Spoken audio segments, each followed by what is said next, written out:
operator. You have remembered well how the Tenno arm themselves.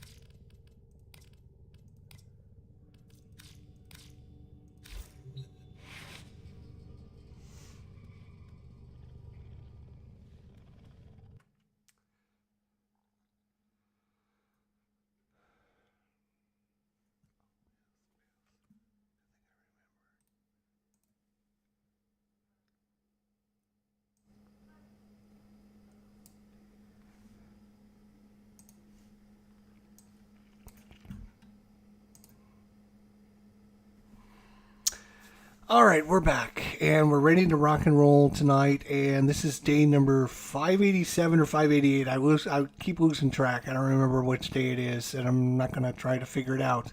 So we're just going to say 587. It might be 588. I don't know. I've been playing Warframe for a long, long time. Long time. Many months.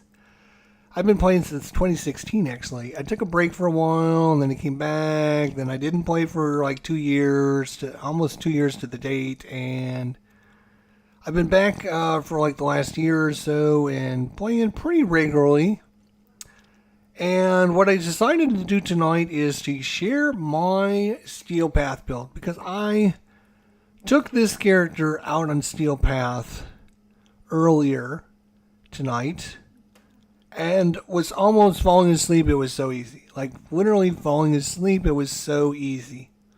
And I was thinking to myself, wow, there's probably a lot of people like myself that are trying to get into Steel Path, trying to find the right builds, trying to, get the right information. So I'm going to share with you guys what I think is the single most powerful build. I have 4 characters that I think are over the top in Warframe power level wise. And of those 4 characters, I still think that this is the number 1 character. So without further ado, let's get into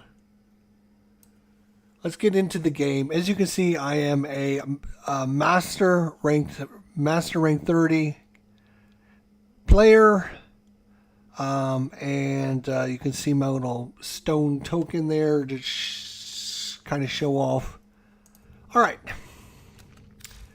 So which character do I think is the best and easiest character to take to Steel Path? And why do I do that? Well, as I was talking about, I started playing Warframe back in 2016 or 2017. It was like when it first was released. I didn't play very much.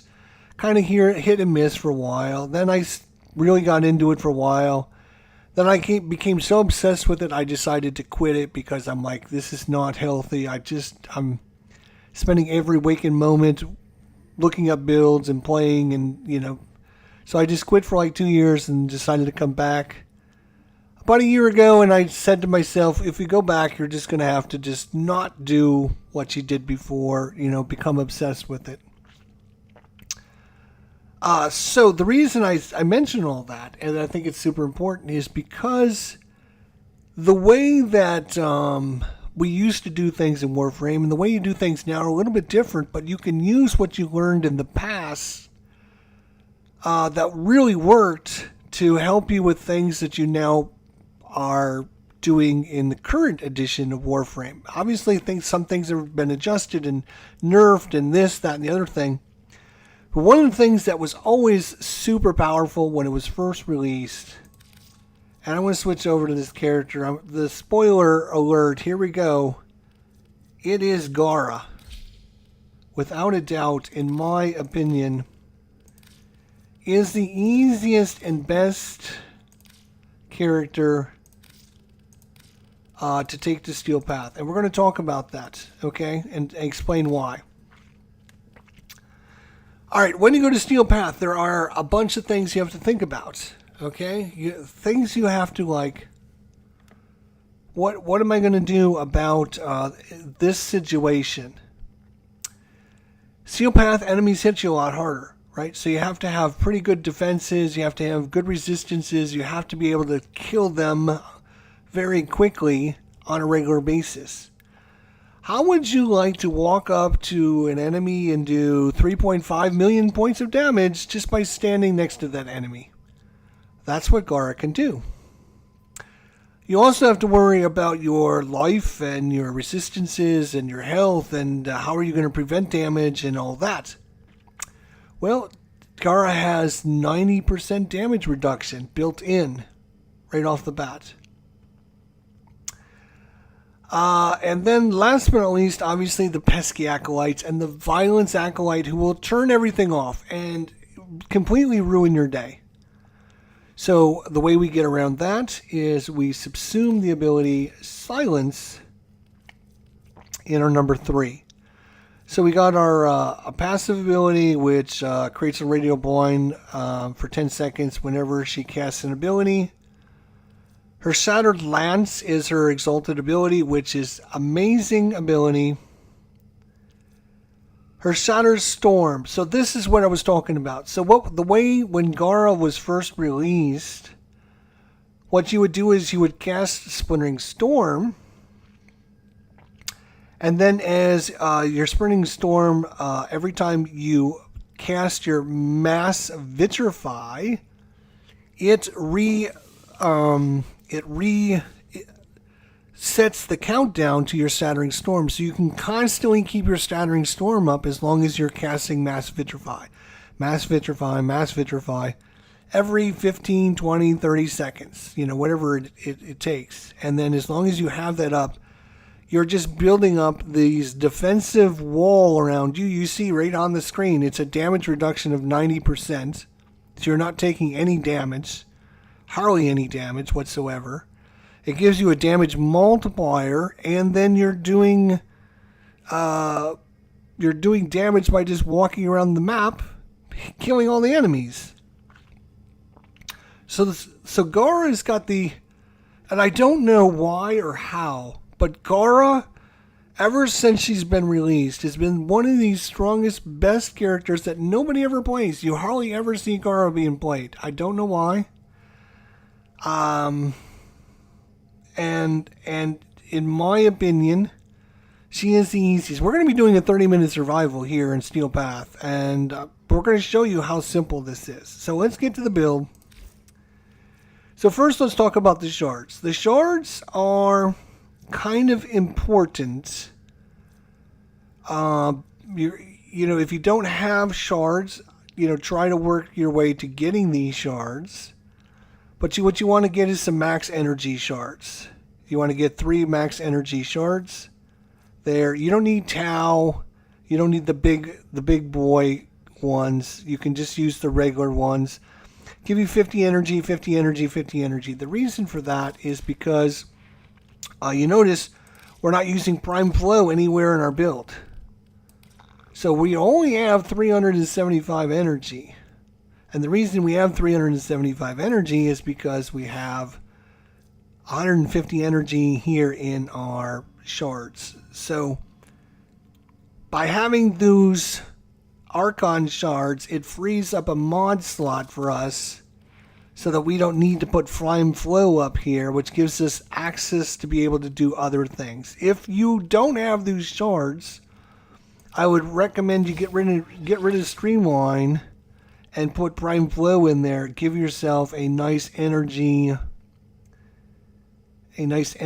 buffer. In fact, I mean, the reason Streamline's in there is because it keeps all your cost way down, and you don't have much energy, so it's kind of a trade-off. What you're going to do. All right, if you're going to Steel Path and you're doing any kind of survival or anything, you have to worry about, obviously, surviving. You have to worry about damaging. You have to worry about killing enough enemies. And then you have to worry about your economy. You have to worry about your energy economy. Obviously, for that, we're going to be using Arcane Energize for that. And, of course, our shards, our 3 energy shards there, which will give us enough energy that we can cast these powers pretty regularly. Oops. So, the rest of the build is... go back to the shards. So we have a casting speed shard, and then we have a casting speed shard. So we have 2 casting speed shards. Again, they're not Tau editions. They're just baby ones. You don't need the better ones. Which help her with her casting of her powers and makes them a lot snappier, a lot easier to cast. Do you need these? No, it just makes things easier and better and better for her. Okay? So if you don't have these shards and you don't have the max energy shards, you can still run this build. No shards whatsoever. Take out Streamline, put in Prime Flow, Forma just like this, and you'll be ready to go. As far as your secondary arcane, we're using Malt Augmented, which gives us more ability strength, stacks up to 250 times. Steel Charge, because our Shattered Lance is actually a melee attack. For some reason, we're going to get an extra 60% damage on it, which is pretty gosh darn good. I put in Rush. You could put anything you want in there. Here's what I will say, and I will say to the day I die. I hate bullet jumping. I've been playing this game since 2018 or 2016. I don't hardly ever bullet jump because I hate bullet jumping. I don't like bullet jumping, so I just run faster than everyone else by rushing around, and everyone else is bullet jumping and are obviously trying to keep up with me by bullet jumping. I don't have to do that. I just run because I have Rush on there. If you want to kind of mid-max your build a little bit and you don't mind bullet jumping, you can put anything up there such as a good... like Handspring, which gives you faster knockdown recovery. Cunning Drift, which will give you more range. Power Drift, which will give you more ability strength. Any one of those would be just fine in there. So, these 2 are kind of flex spots, to be honest. You don't really need either one of those. Prime Continuity is for duration. Streamline is for efficiency. Stretch is for your range. Adaptation for an extra layer of damage reduction on top of our 90% damage reduction we're getting from Splattered Storm, which means you take 90% of 90% and you're all of a sudden up to like 96% damage reduction. Augur Reach for more range, Augur Message for duration, and then Umbral Vitality and Umbral Intensify. If you really wanted to put a Forma in this, you could do that. Put a Forma in right here, get rid of the Augur Message and put in the last Umber Fibril right there. Boom, Umber Fiber. And it'll actually give you more health, more strength, and you lose out on a little bit of duration, but it's worth it to get the extra bonus from the other armor and health and strength that you're going to get from putting this in there. If you wanted to put a form in there, I'm not going to put a form in there because I like this build. I call this the lash and slash build because you're doing not one, but 2 things. You're lashing, which is your exalted ability, which, strange enough, is one of the strongest. Again, whoever built Gara and introduced it into Warframe and fought for her must have like naked pictures of all the other developers, because Gara can do it. I mean, she's been the strongest, best character in the game for years and years that nobody ever plays. And they've given her buffs. She can't do any wrong. And I don't know how she's so powerful compared to all the other characters. Like, it's crazy when you watch her walking around just doing 3 million points of damage. Shattered Lance, let's look at that. So we got Shattered Lash, Melee Influence, Prime Smite Infested, because we're going to be going up against Infested, Spoiled Strike for damage, Relentless Combination for the combo, Shocking Touch for electricity, Sacrificial Seal for the crit chance, Prime Pressure Point for melee damage, Voltic Strike for the electricity, and Prime Reach for the reach. So, the school we want is for our combo counter. You want the Naramon school. Make sure that's active for you. Again, you don't need the shards. It's good to have the shards if you got the shards. If you're just getting into Steel Path and you're like, wow, this really, this build is going to be, good. So as I was saying, this is the Lash and Slash, because Gar, there's two ways to build her. You can either build her for the Lash and just concentrate on her attack, which is really good. Or you can build her for the Slash, which is the Splinter Storm. This is a combo build. We're going to take both of the best worlds. The way we used to play Gara when she came out in 2018 or 2019 or whatever it was, 2020, when she came out, was we would put this on. We would cast Mass Vitrify every 15 to 20 seconds, and literally, she was unstoppable then. Then it got nerfed a little bit by D, or got changed a little bit, but nobody ever kept using it, so they didn't bother to nerf it or get rid of it, and now it's like one of the strongest abilities in the world. Within the first, say, 10-15 minutes, we're in this mission. We're going to be doing like over 1 million points of damage by just standing there. Like literally just standing there. The Acolytes are going to show up. We're going to make sure we have silence on, because if you have silence on, the Acolytes can't do anything. They cannot do anything. They can't cast their powers on you. I don't know if you know this. I didn't know this very much. I heard, but this is like the strongest ability in the game right now, because if you're trying to get into Steel Path, so it comes from Banshee. So try and find yourself a Banshee, or get yourself a Banshee built and subsumed in your helmet system. And once you do that, then you're going to have access to silence. And you can see there it's a 53-second duration. The other thing silence does, which should not be understated, is it turns off all the Acolyte powers. So they can't do all their BS Acolyte powers, which is super good. So basically, again, you're turning this on, Splinter Storm, and you're leaving it on the whole mission. And to re-energize this and restart the countdown, you're activating your 4. Activating your 4 every 20 seconds. And you're turning on silence to silence all the enemies, and then you are just literally whoosh, whoosh, whoosh. Now, with that all said, one of the most important things you should do is go into your options menu, and you're going to let's see, invert tap hold abilities. No, where is it? That's not it, right? It is, maybe, is it under system? No, let's see, I think it's, I gotta remember where it is, because I don't go to this area all the time. It might be under accessibility.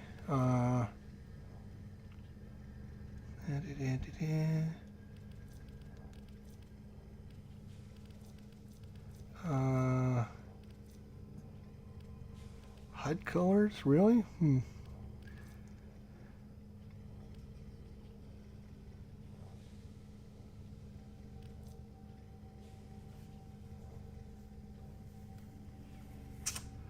You gotta go in and you gotta switch it over. I'm trying to remember where the hell it is, because it's not in one of these easy spots to remember. Gamma, what's going on? I'm going through, I'm showing everyone my ultimate Steel Path build and how powerful Gara is and how to set her up. So, the one thing you need to do is you need to go in.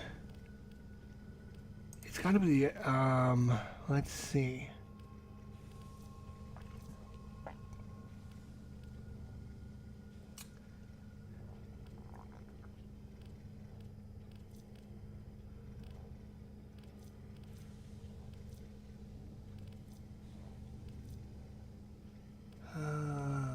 gotta find it because it's gonna drive me crazy if I don't show it.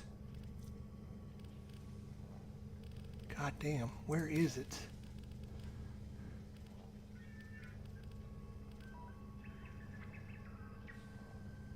Oh, right here. So you're going to go to keyboard and mouse settings. You're going to go under gunplay. You're going to go into invert, tap, hold abilities. You click on that and it lists all the different characters, and then you can leave it either as the default or you can invert it. And you notice that I have Gara inverted. So with Gara, with her slash, the default is you tap the button and she sends out like a spear, like a strike, like that. And if you hold the button down, she does like a swipe across the screen, whoosh, and hits all the enemies. And that's the way we want it, but we don't want to have to hold the button down. So I inverted it. So now, when you tap the button, she slashes, and if you hold the button, she pokes. Because we want to just be able to tap the button really quickly. So you want to go in and you want to invert her ability. All right, it's under the invert, tap, hold abilities there. All right. So that is that. So we've talked about our abilities. Again, Steel Path. We're going into Steel Path. You have to think about what ways to help you prevent things from happening. Acolytes are a major problem. Obviously in Steel Path, that's why they're there. And you can literally nerf them by including silence. Again, the best power in the game right now, in my opinion, is silence. Every one of my characters is going to get a copy of silence on it because it's that important, I think. And especially for Gara. The reason it's especially important for Gara is if violence shows up and turns off her powers, she has been nerfed to nothing. Like, she can be running around and doing 3 million points of damage and then instantly get that turned off and everything goes away. And at that point, you might as well just leave the mission because, I mean, you're not going to be able to do 3 million points of damage anymore. So for Gara, she cannot have her powers turned off. She cannot have her powers turned off. I cannot stress that enough. If she gets her powers turned off, she's nerfed. She's no good. So she has to be able to keep her powers up at all times. The only way to do that is to make sure you have silence on when the Acolyte shows up, because violence will turn him off, and he's a jerk, and we all hate him. So, there's the build. There's, again, damage reduction. Check. Winter Storm, 90% damage reduction. Check. Adaptation, 90% of damage reduction of 90%, which brings us up to 96.6% damage reduction. So we're taking 4% of the damage we would be taking. So we're not going to be taking much damage, is what I'm saying. So that's check number 1. Check number 2 is damage. Our Shattered Lash is going to be doing somewhere in the neighborhood of like 8 to 12, 15,000 points of damage to every enemy and be killing them instantly. So there's our damage. There's our way to prevent damage. And then there's our way to get rid of the Acolytes. So those abilities. And our fourth ability activates, resets our counter on our number 2 power. So what I'm going to do is I'm going to take this in. I'm just going to,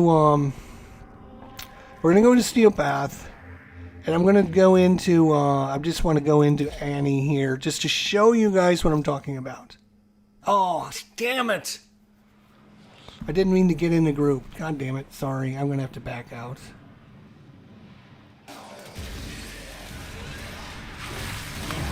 Sorry. I meant to go solo.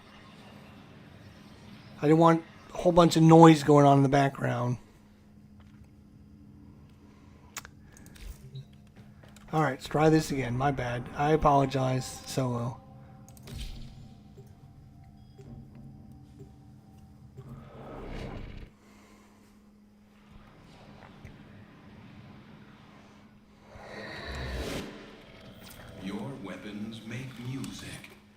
and the enemy calls for a song. Okay, so down in the bottom right-hand corner, our number 2 power is our Shattered Storm. And you just hit number 2, you turn it on. You see it's got a countdown, 39 seconds. You can see that right there. And you see the damage number in the right-hand side. It says 387 damage. Not much damage there. Nope, not much damage at all. But it's our damage reduction. It's the way to prevent damage from coming in. 90% damage reduction on this. Obviously, the countdown is coming. You can see 16, 15, 14, 13. I'm just going to let it die, and I'm going to show you, right? So, and we'll turn on some energies. Let's get some energy. And you'll notice we're down to 2 seconds, 1 second, and boom. Our ability was turned off or ran out of time. If we don't do anything, it's going to just end, and everything's going to go away, and we have to recast it back at 0, back to 0. Okay, so turn it back on.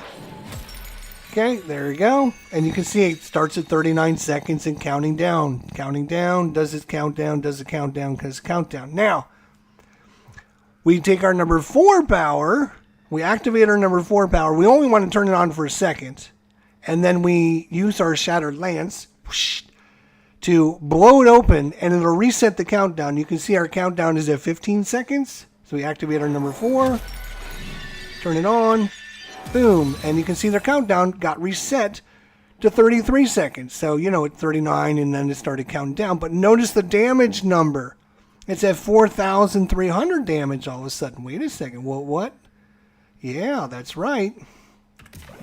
The more we do this, and the more damage that our spectral power does, it adds to the damage that we have. And cast it again, reset it, and we got 30 more seconds. So every 30 seconds we're going to have to cast this power. But look at, we're at 8,000 damage already. Now what I'm going to do is I'm going to have some enemies come in real quick. Because the more enemies around... Life support has been cut off. They're trying to choke you out. Hold on. I'm sending auxiliary life support. Okay, you see we're up to 16,000 damage right now. I'm literally just walking through the mission.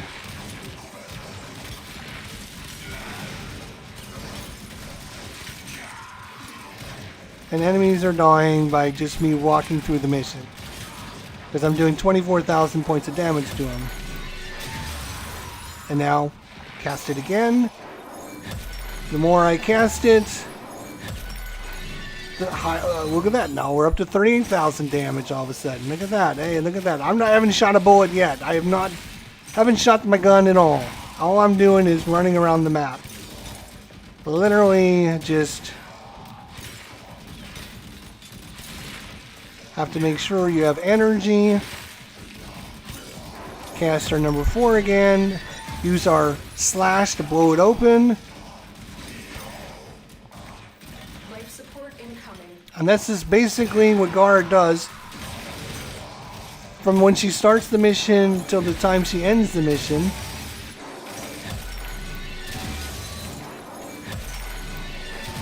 And you can see we're up to over 100,000 points of damage. And you just cannot lose this ability, because as soon as you lose this ability, it resets all the way back to 0. And you don't want to reset when you're running around doing 3 million points of damage.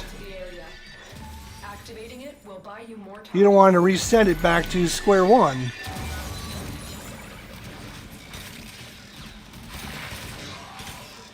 Again, I'm just running around the map. I'm not shooting anyone, not using any abilities other than what I've showed you guys. Like literally just standing in here in the group.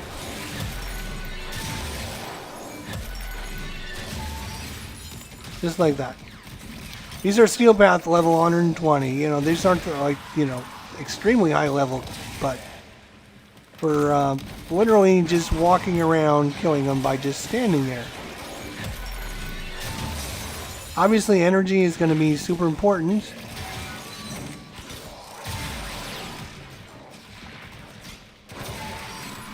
We got 28 seconds. You can see our melee combo counters up to 12x. So that means our Shattered Lance is just like literally just killing everyone.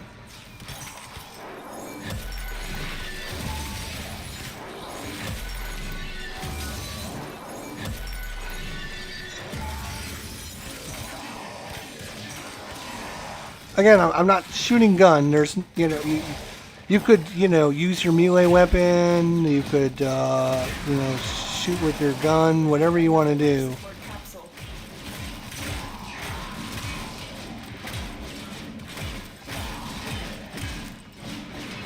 But you can see in the right-hand corner, we're up to 440,000 points of damage already. Up to 537,000 by just activating that twice. So you can see as the mission progresses, you're going to be getting stronger and stronger and stronger. Look at this. I'm just going to stand in the middle of these guys and just watch them all die. Hey, you're all dead. Congratulations. Dead. Yep. Oh, you're dead too. How about you guys? You want to die too? Okay. How about you? You want to die?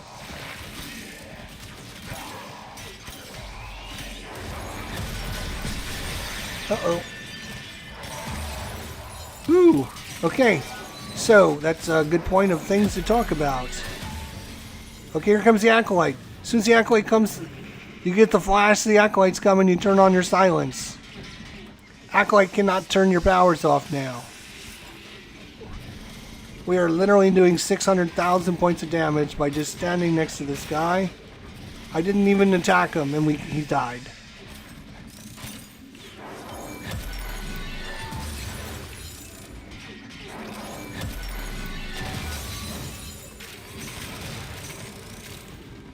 So, I mean, Gara, she just basically runs around the map doing whatever the fuck she wants and ignoring anyone.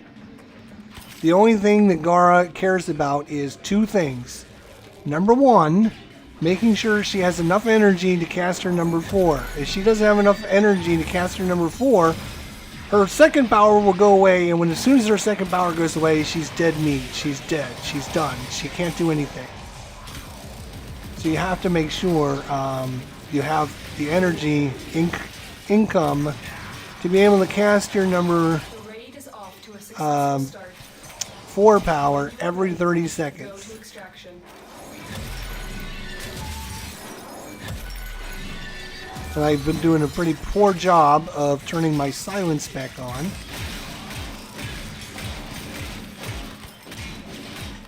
The other thing is, with your melee weapon in your hand, you also get more damage reduction.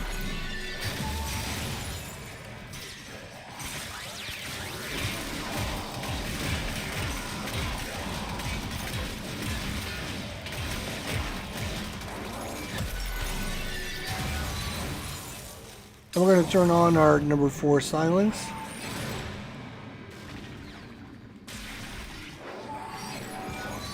So now all the Eximus units, you can't use their abilities either. Oh, and another thing I forgot to mention, in all the craziness about Gara and how OP she is and how broken she is, her lash ignores walls. Like I can shoot through the wall and kill all the enemies on the other side. So, like I said, whoever made Gara, it's got some kind of like naked pictures of Rebecca or something, because he basically gets away with murder. Gara gets away with murder.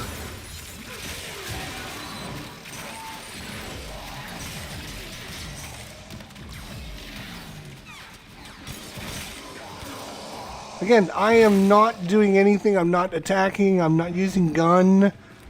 I'm not blowing anything up. All I'm doing is walking around the map and killing enemies. That's all I'm doing. It's just like literally, you can see I'm just like die, die, die, you die, you die, you die. We gotta turn our silence back on. That would help. So it would stop knocking me down. How is this even fair? I mean, how is this even fair? You can see over in the top, I'm doing 1.26 million points of damage. We've been going on this mission for 7 minutes. I'm doing over 1 million points of damage. I got 96% damage reduction. I'm doing over 1 million points of damage. How is this even fair to the rest of the characters out there? I can literally turn all the acolyte powers off by turning silence on. And then, as the kicker, I use my lash power, and look at it. It just like kills everyone that comes after me. Dead. You're all dead. You're all dead. Yeah, you're dead. Oh, you guys all want to die? Okay, you're dead. How about you guys? You guys want to die? Oh, okay, we'll go through the wall. We'll ignore there's a wall there, because why not? Because we're Gara, for some reason we don't care about walls. Yeah, we're up to 1.4 million. So, like, you're in a 30-minute survival, you're up doing 3-4 million points of damage to enemies. So this is why silence is super important for her. Because she... Oh, turn your silence back on, because the acolyte's coming. So we're just going to walk up and let her thing do its job. Our silence is on. Where are you? Come here, jerkface. Oh, Eddie just got obliterated. Just literally obliterated.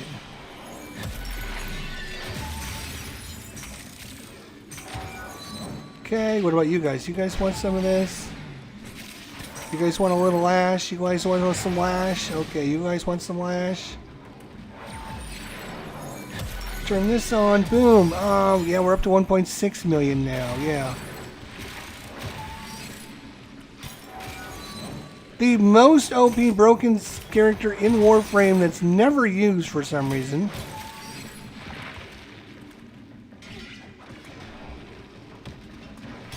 And obviously the more you use your number 4, the bigger your damage goes. So you can just spam that over and over again, like 3-4 times in a row. And you can see, like, I'm just, every time I activate it, my damage goes up. Like 200,000, or 20,000 points of damage. I'm up to almost 2 million already.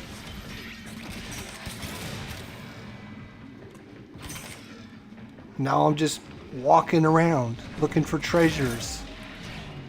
I'm not attacking, I'm not doing anything crazy. We will all share in this bounty. Hold out as long as you can. Oh, I want to use my lash power? Sure, let's use lash.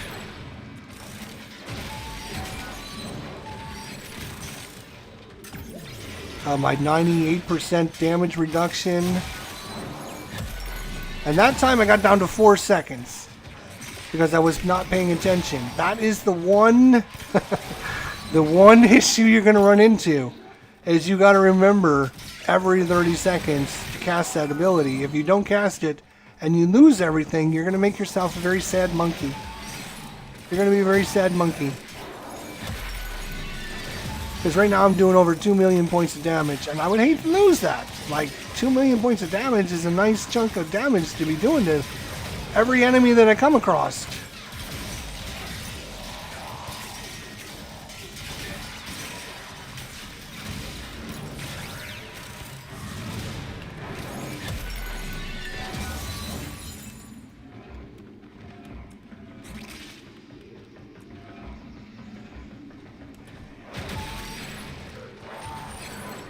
I mean, just her lash alone is a good power, and if you build her just for her lash power, she's extremely strong. Now, if we were to find a dead-end room, let's see if we can find us a dead-end room, because like a dead-end room would be perfect for us. Oh, this usually has a dead-end room. Let's see. Okay, here's a dead-end room.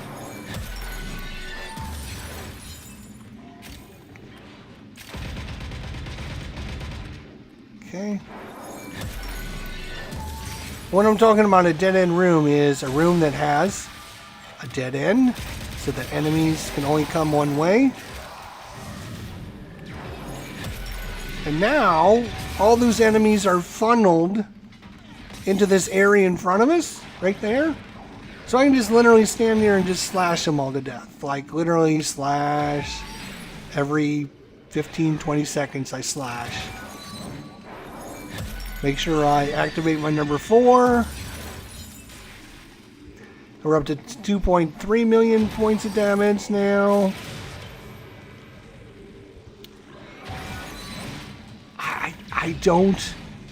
I don't understand how Gara gets away with this crap. You have characters out there that can't do any of this whatsoever, and you have Gara who does everything, and nobody ever says, oh, that's broken, that's not right, and fixes it.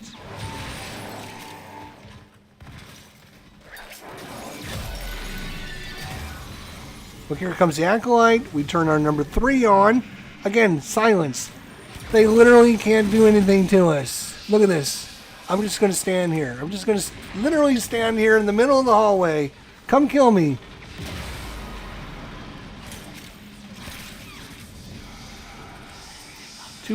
Oh, no.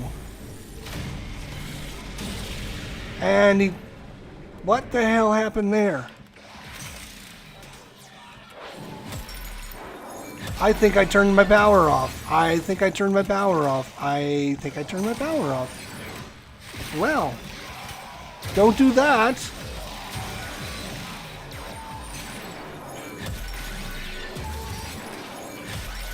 And now that I'm like casting, like if I just spam this, you can see how quickly we can get back our damage.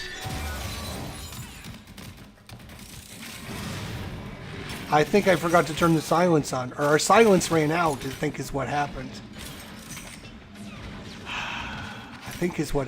Our silence ran out.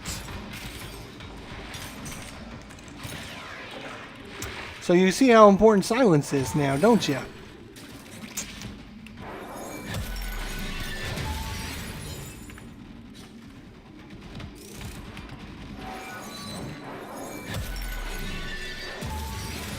So you, again, it's not the end of the world if she loses it all, but I mean, it's going to be a little recovery. You're going to have to, spend some time recovering. But this is a good example of, okay, if you lose your ability, can you come back? Can you come back? Well, let's find out. Can we come back? Let's see. This time I'm going to make sure my silence stays on and not be dumb about it. And I'm going to spam the number 4. Your number 4 is all the damage that it does gets built into your damage amount. So the more enemies you can have get damaged, the better off you will be.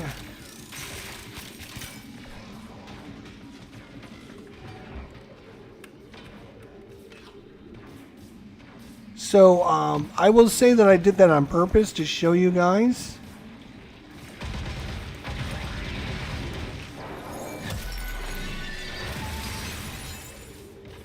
Like what kind of recovery you can expect.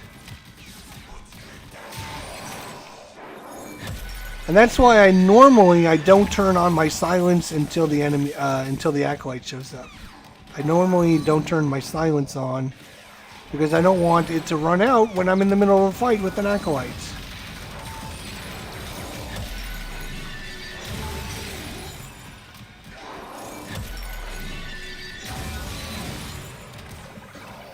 And you can see we're already up to... somebody's shooting me from behind. Yes, jerk. Jerk.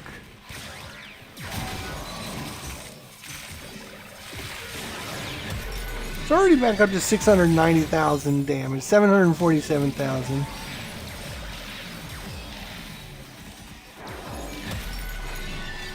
We won't be at like 2 million like I was planning on being at like 2 or 3 million by the time the next Acolyte showed up, but...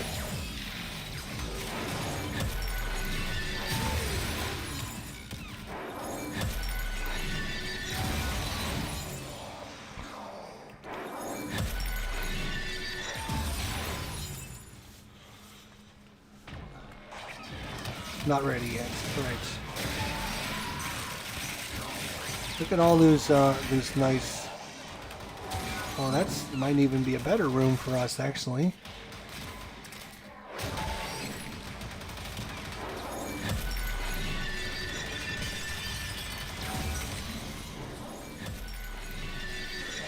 Alright, now I'm going to turn my silence on. So the jerk face. Now I'm just going to stand in the middle of the room. Alright, there we go. Now let's see if he can do anything to us. Nope, he got obliterated that time. Huh. Payback's a bitch.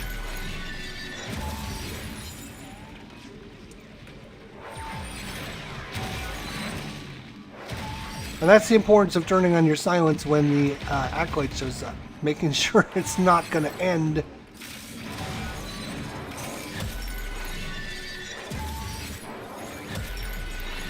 And we're back up to 1.29 million already, so...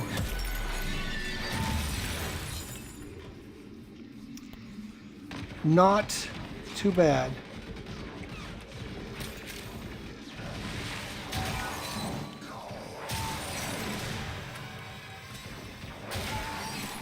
Like walls, I just use my lance right through it. Like, how is that fair? Like, how is she... Oh, you jerk. How did you spawn behind me? Really?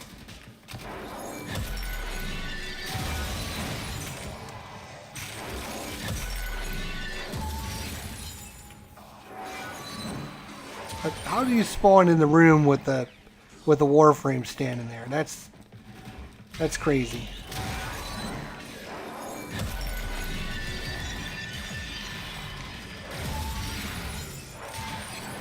Yes, I'm going to let the doors shut. So the doors... Oh, wait. Well, we got to wait for the enemies to...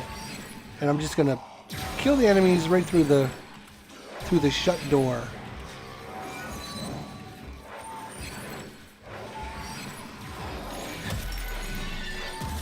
$1.56 million.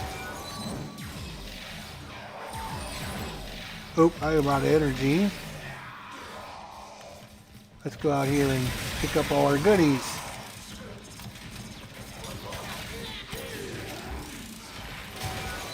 And now we're completely full again.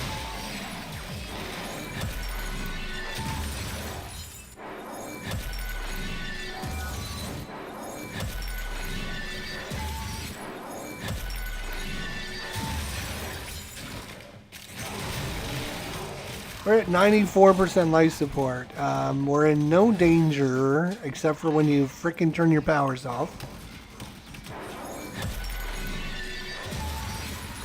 We're killing enemies by just slashing them. Our damage reduction is somewhere in the 96 to 98%.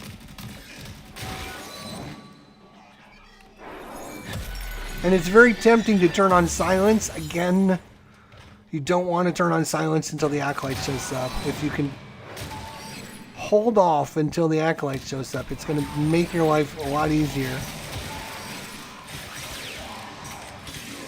Because you'll end up getting killed like I did.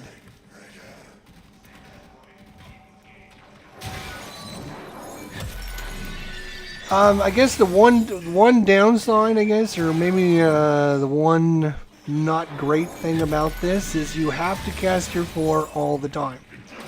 If you don't like using characters that you have to like use their abilities all the time, I mean, most characters are like that. I mean, that's why they have abilities. And if there's another guy in here, I swear to God, Jesus.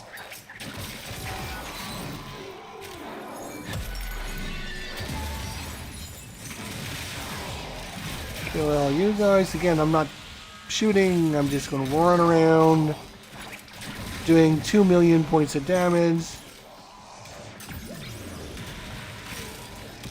Is that the acolyte? Yes. Turn on the acolyte. Oh, I hope we got it on before he... Okay, we got it on before he showed up. He's going to run over, and he is going to knock us down. And then he's going to turn into a puff of smoke as we did 2 million points of damage as he was standing there next to us.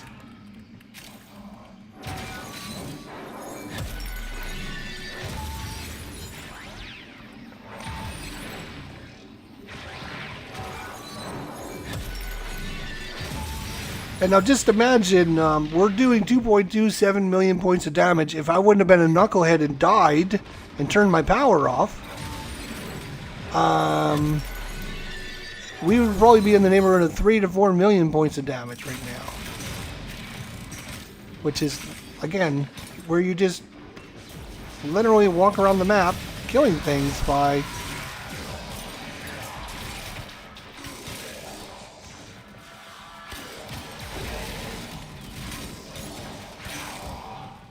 Get out of my room, jerks!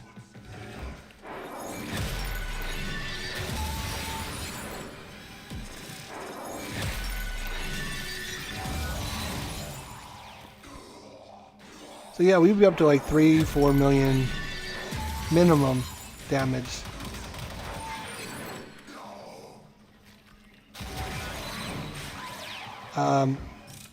Doors shut.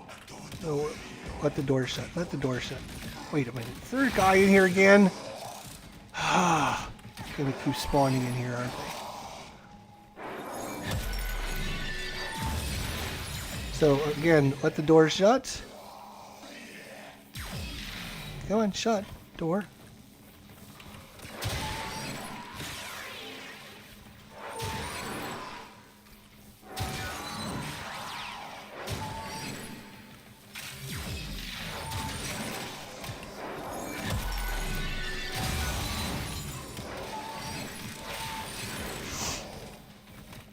As I talked about in the intro, there are 4 characters.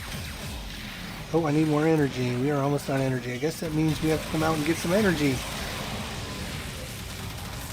There are 4 characters, in my opinion, that are OP in Warframe right now. And of those 4 characters, I'm going to turn on silence.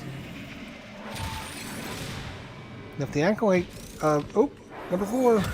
Almost ran out of time, dummy. Jeez, that would have been bad.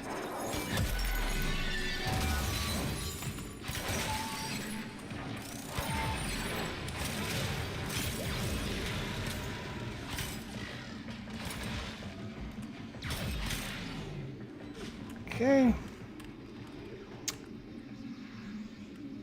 I have 4 characters that I think are super strong in Warframe. And these 4 characters all do Steel Path very well. Very well. Each of them, though, it's completely different. But in my opinion, Gar is, without a doubt, the easiest and best character to be able to run Steel Path because... Oh my god, what is up with you guys spawning in behind me?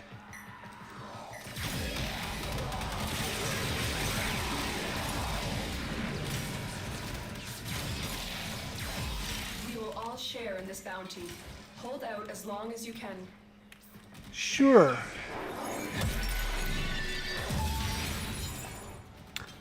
As long as we can. Which would be 8 hours, 10 hours survival. I mean, you can go to level cap. No problem. As long as you don't do something stupid and get yourself killed.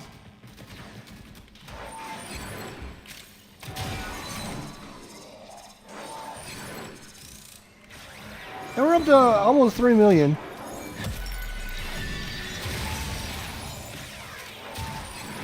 And the reason I talked about this in the beginning was because when Gara first came out, this is the way she was always played. Was like you always set her up for this defensive boost. There's somebody in here again, isn't there? Huh? Okay. But you hardly ever see her played this way anymore. And I don't understand why people don't play her this way anymore. Now here comes the Acolyte, so we turn our silence back on. Come out and get all of our goodies. Let's have a bet on how long the Acolyte's going to show up for. Ready, go! And he got obliterated.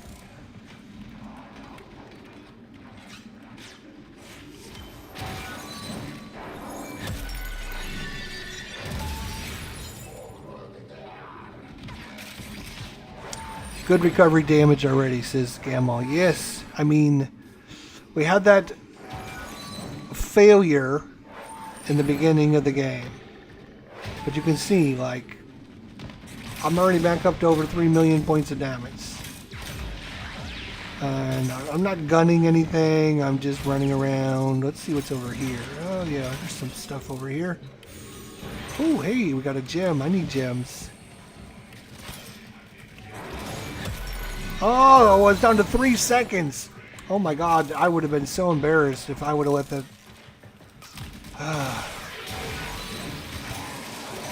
that would have ended the run. I would have been so embarrassed.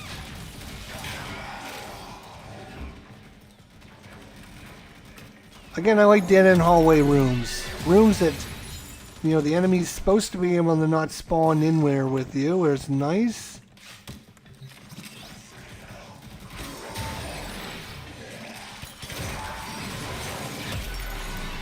The other thing I haven't talked about is your number 4 power.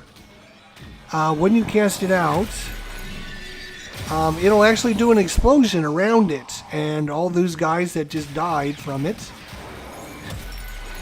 The damage it does to those enemies is added to the damage amount that you're adding to your number 2. Hello, hello, hello.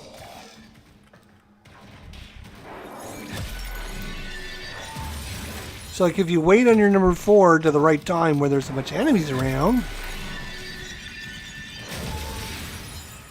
we just did a huge explosion of death, which added a bunch of damage to our number 2 power. We're up to 3.6 million already.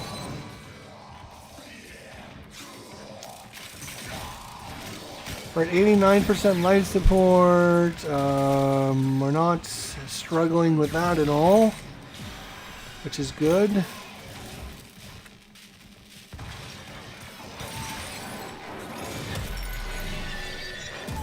So 2 things you can absolutely positively not have happen is you cannot let your number 2 run out. You just cannot do that. If you do that, you might as well go to the exit, guys.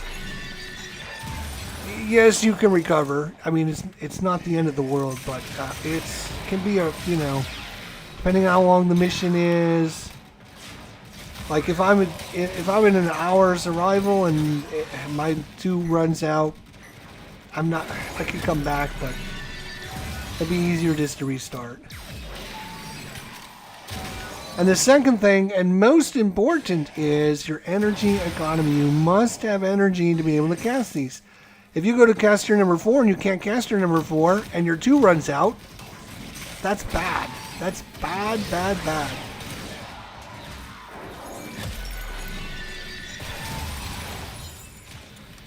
So you need to make sure you have a energy economy that can sustain you. Look what our Tenno operative just found.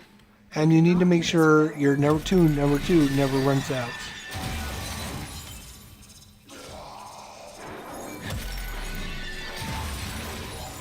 And we're almost up to 4 million already.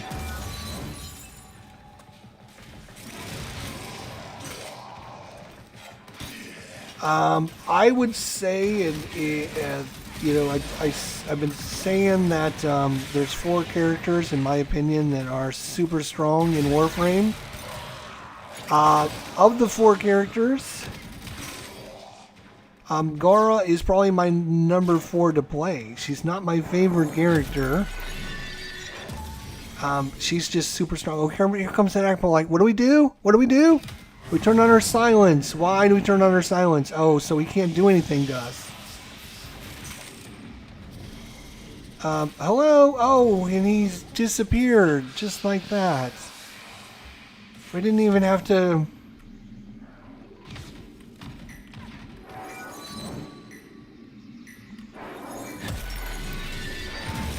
That's what 4 million points of damage will do to an Acolyte when he decides to show up.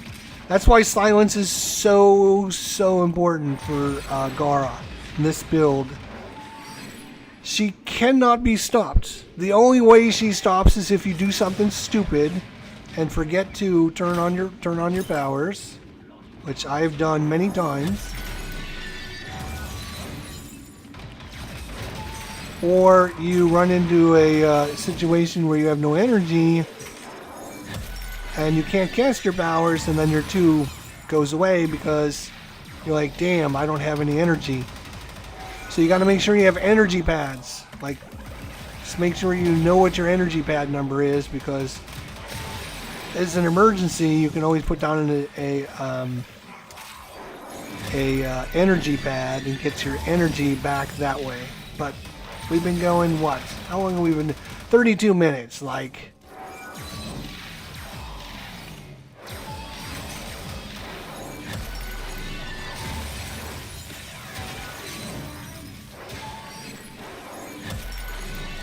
We're up to over 4.5 million again, like.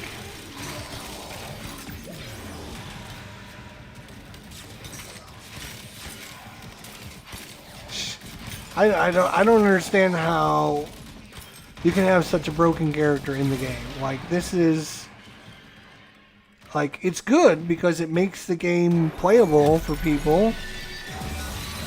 Like, every person out there can take this character into Steel Path and have no problem whatsoever.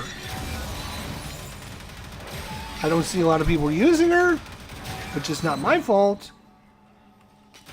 Guess we got a bunch of dumb people out there, I guess.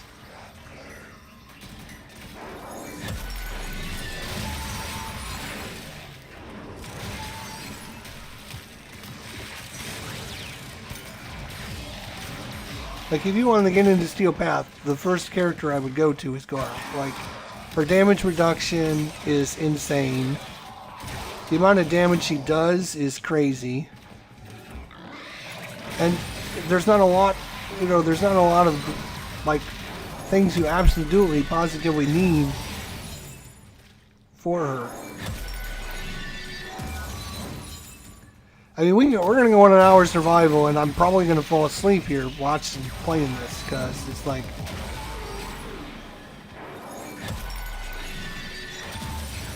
Put down another energy pad. Let's get some more energy. 4.7 million points of damage.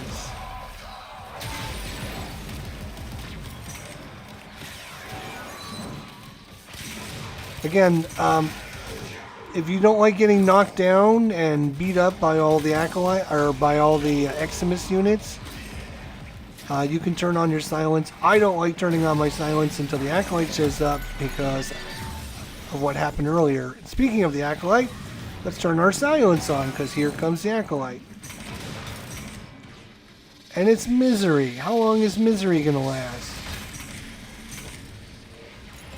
And, yeah, what are you gonna do? What are you gonna do?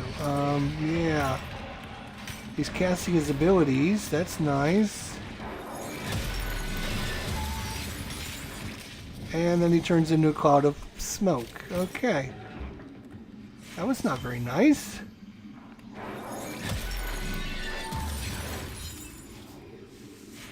The longer you fight, the more successful we will be. 35 minutes in. Does it seem like I'm struggling to do Steel Path and all?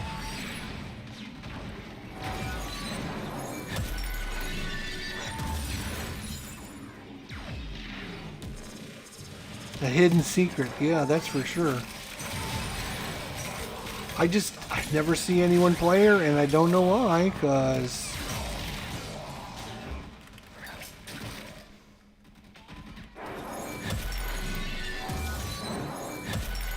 I'm not doing anything fancy. I'm literally just standing here, slashing with her whip, or with her lash. Look how much damage her lash does. Her number 1 ability, which is supposed to be the wimpiest ability most characters have, right? Like, oh, it's you guys behind me again. What are you doing, jerk?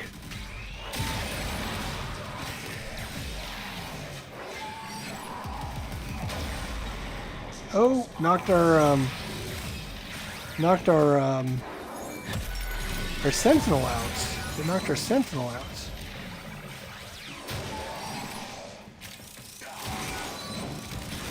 Ooh, we're only at 58% life support. What?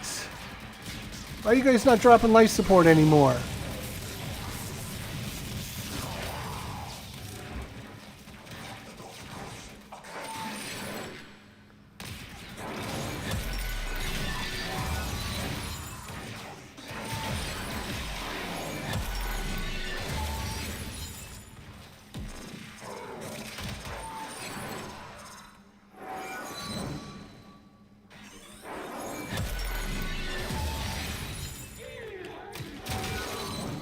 Give me some life support. There we go.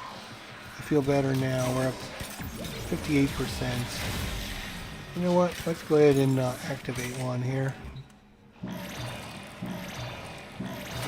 Activator number 4 so we can get our new...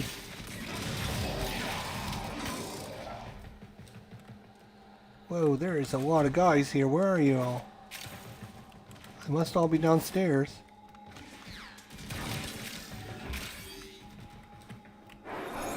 Alright, it's going to take them a second to reroute over here now.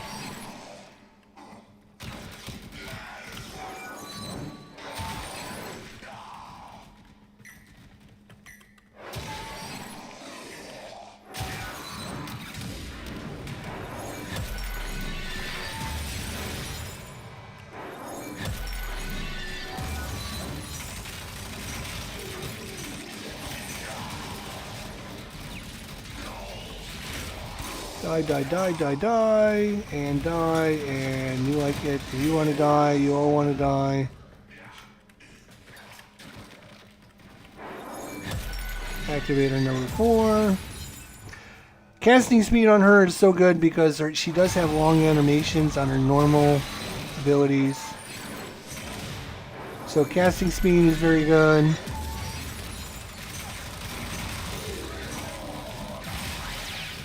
What are we up to? 5.6 million points of damage. That's not too bad.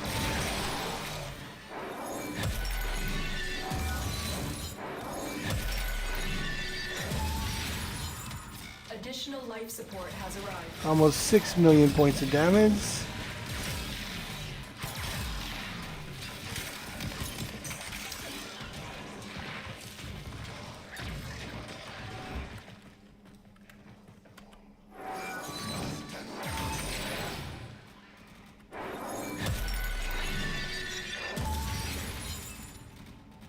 The pressure to make sure you can hit your 4 is immense. Because you know, like, there's literally 5.79 million points of damage on the line if I forget. So, there is a little bit of stress involved in running this character. Because you know, like, if you fail, like, everything is gone. Here comes an Acolyte. We'll turn our silence back on. We'll silence all these idiots out here. Torment has showed up, Mr. Torment, and he 5.84 million points. He couldn't live through it. He's dead.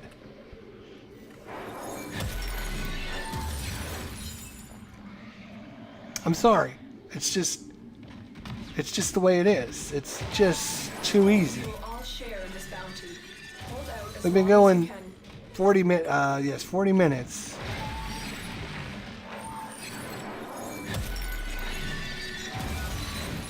We're up to level 161 enemies.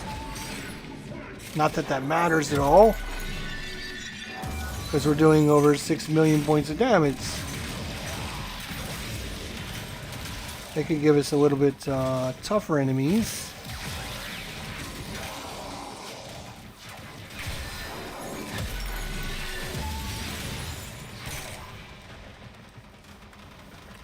Back in our dead-end room. Boring, I know it's boring. I know it's boring. I know. What are you going to do, though? Survival is about surviving. It's not about running around the map.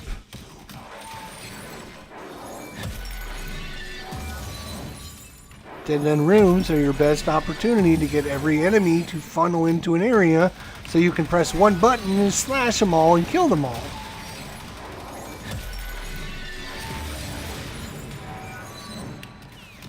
I knew you were spawning behind me.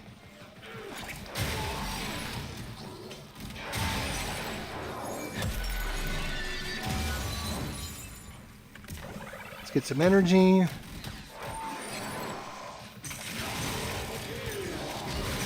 Whoa, cowboy, stop that.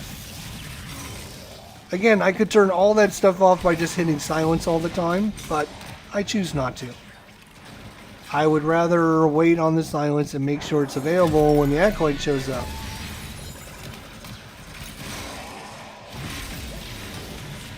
if you cast your silence, the Eximus units can't do all their BS. So that's the advantage of that.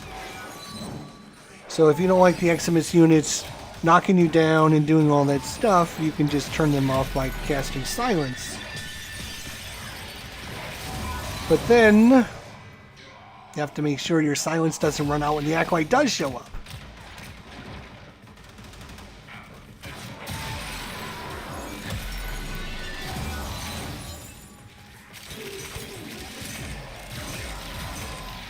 Do do do do do do do do. Do do do do do do do. Do do do do do do do.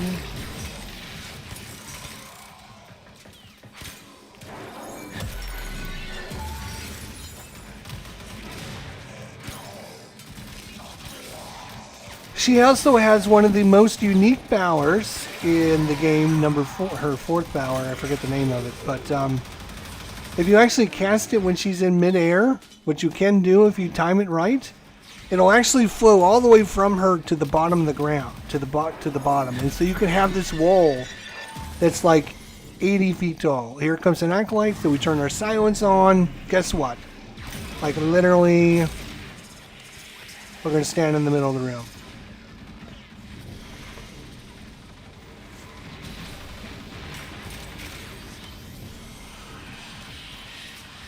Congratulations, you knocked me down. Woo! Good job. Way to go.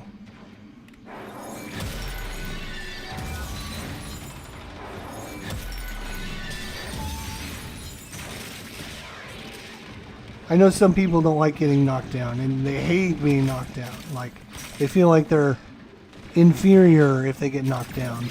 It doesn't bother me. As you can tell, it doesn't bother me. But, if it bothers you,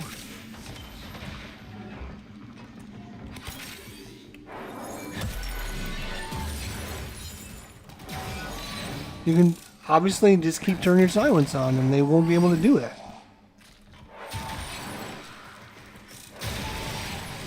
Or you get Prime for sure-footed in there and you replace Eye of Rush in there. Rush, because I like running fast, right? Because I don't like bullet jumping.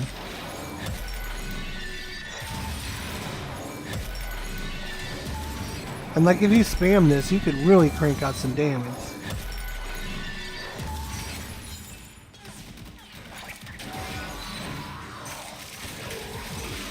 $7 million. We're only at 43% life support. We're a little low on the life supports.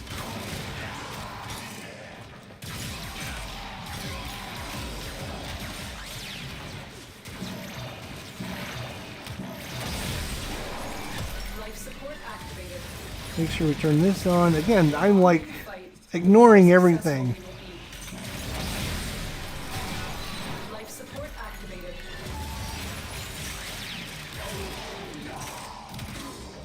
I think it was this one. Yeah, it was this one.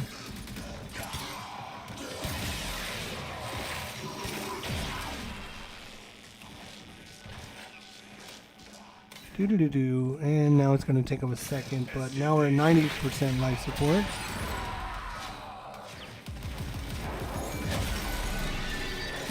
Oh, they knocked our Sentinel down again. Knocked our Sentinel out. That was not very nice. Let's get our, where is it? Let's get our focus. Where the hell is our focus?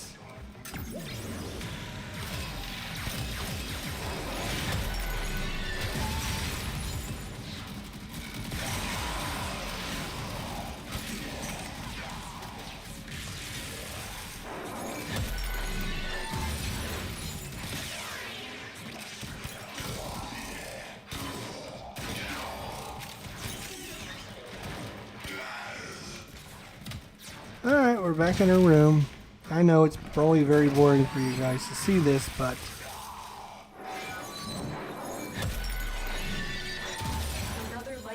Cardboard Commander, what's going on, Bunny? Good to see you.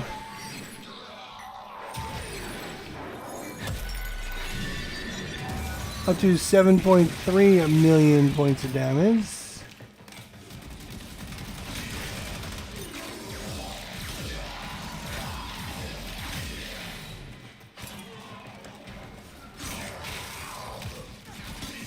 Yep, dead, die, blah, blah, blah.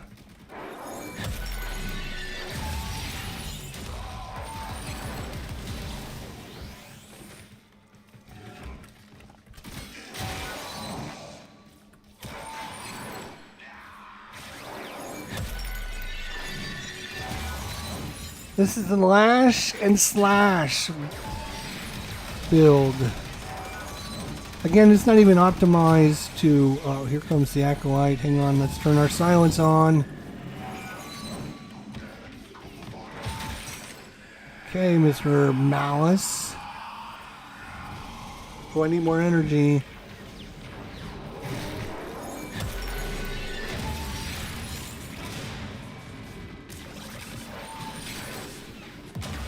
What?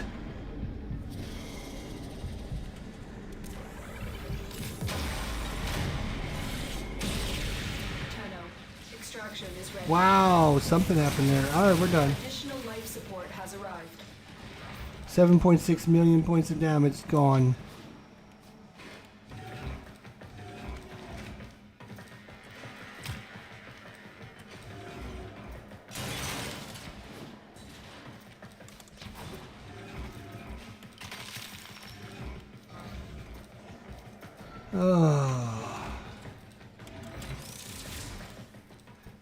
We were really supposed to not even be here. I was just going here to show you guys. Running out of time. Consider extraction. Yes, I know, dear.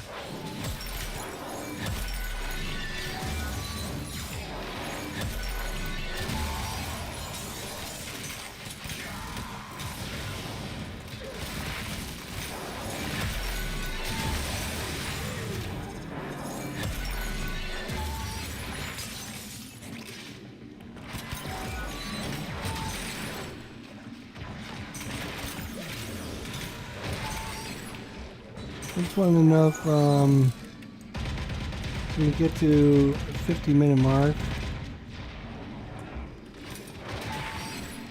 We get enough life support for that.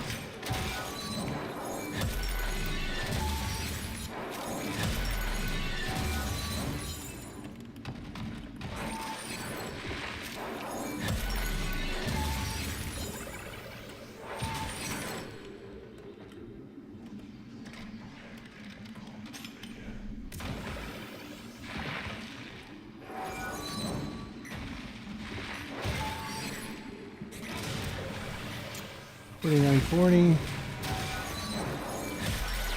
Critical life support levels. Yeah. Extraction is your best option. Look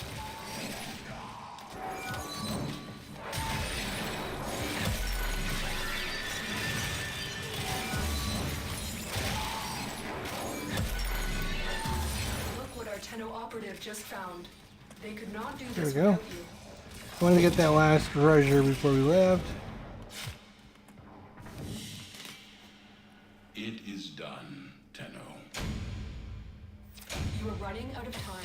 Consider Yeah, how are they even sneaking up behind me? I don't know how DE is literally allowing enemies spawning in the same room as you. That just doesn't seem fair. It doesn't seem right. It seems broken in my eyes. I've never liked that. When you go to a den-end room and you take over that room, you should not have to worry about enemies spawning in it. But obviously DE doesn't give two shits. There was a mission to complete. That was a Nightwave mission. Our mission was this one right here. Kill 1,000 enemies in Steel Path. We just did that in one mission. We just did that in one mission. So we got that one done. Let's check what's next.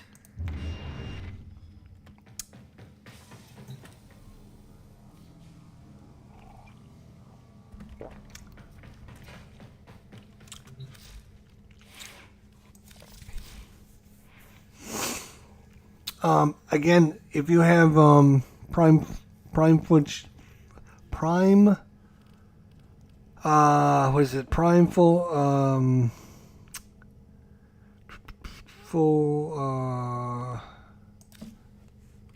sure footed. Yes. So you can put that in there if you wanted to keep yourself from getting knocked down all the time. If you have the Prime Edition, it gives you a 100% chance, so that's even nicer.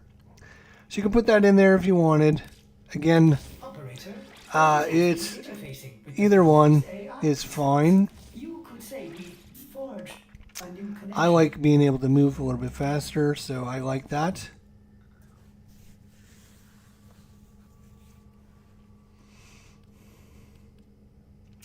And if you were to put an Umbral farm in, you could get rid of this.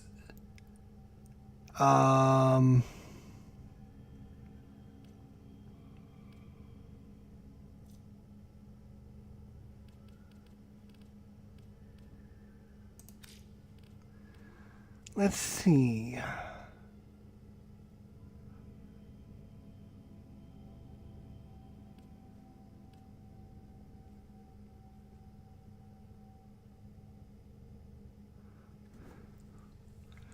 Shattered Storm augments.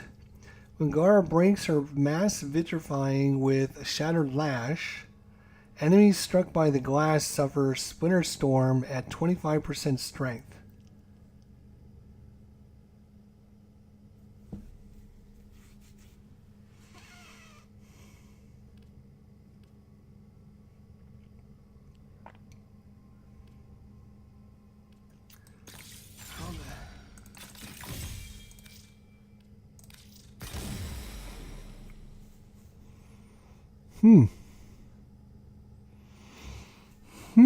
Things that make you say,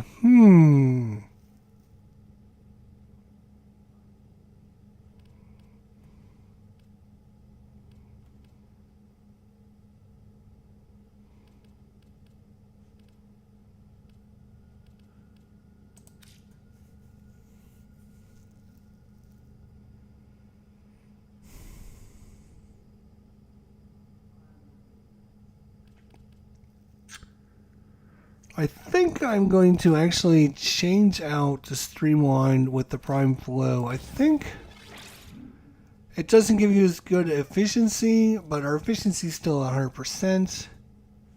But having that extra energy allowment in there allows you to do several things. It allows you to spam that ability over and over and over again, so you can ramp up the damage very quickly. You can spam it 4 or 5 times, boom, boom, boom, boom, boom, and get the damage cranked up really quickly.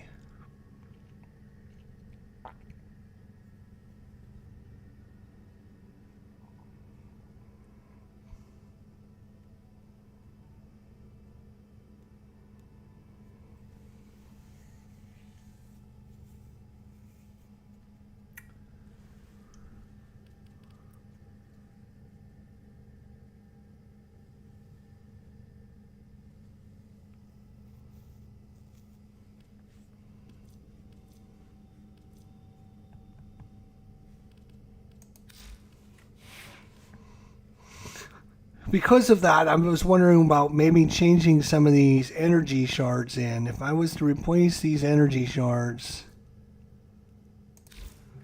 let's see what we have available.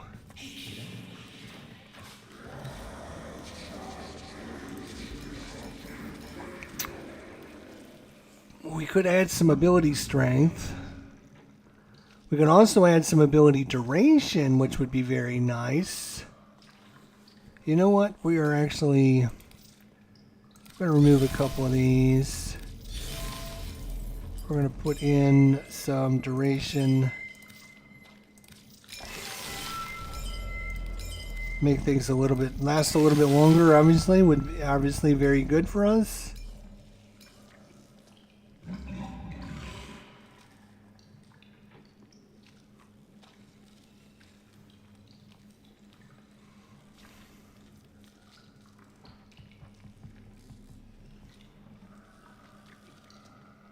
I actually have 2 Tau Forge shards, which would give us 75 energy as opposed to 50 energy.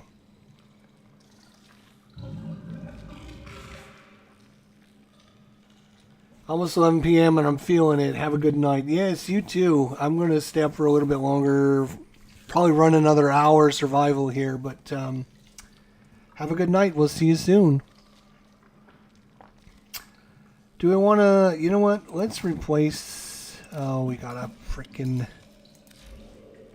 What does he need to replace this? Synthetics. Synthetics, okay. So, synthetics, where are you? Alright.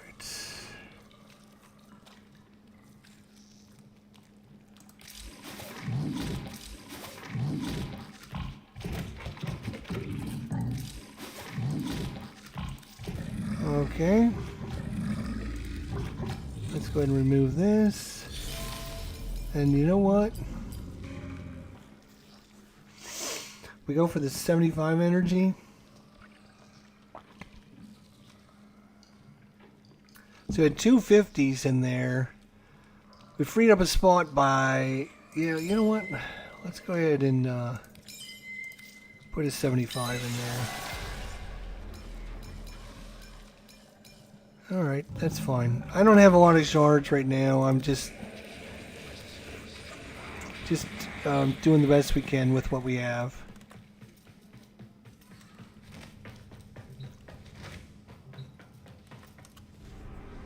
Alright, so we'll, let's go, Wahhabi, I guess. We'll try Wahhabi. We're going against the stupid infestation, which bring their own challenge. Distract the infested while a lone Tenno operative hunts for supplies. Set off the alarms to start.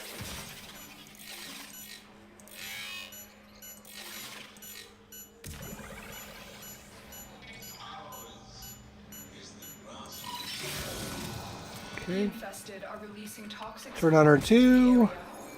Spam our 3. Is your only chance for survival.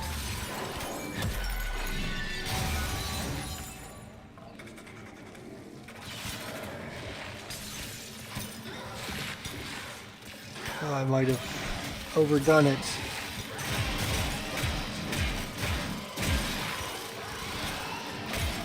How about you guys drop us an energy orb? That would be awesome, you know? Like these energy orb things.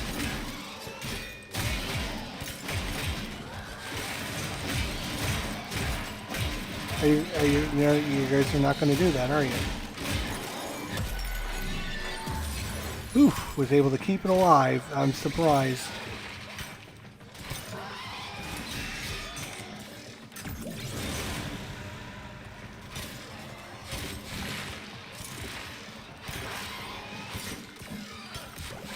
Get some more.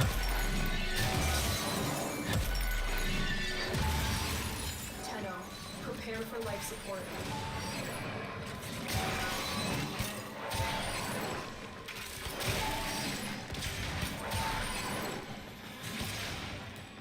So yeah, like this is a perfect room for us. Like this is perfect. It's a one hallway leading to us. As long as they don't spawn in here behind us. Like literally all the enemies are facing us.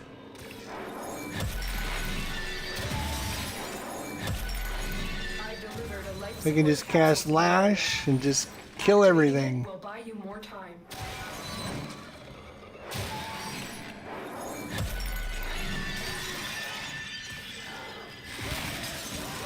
I need more energy. Of course I need more energy.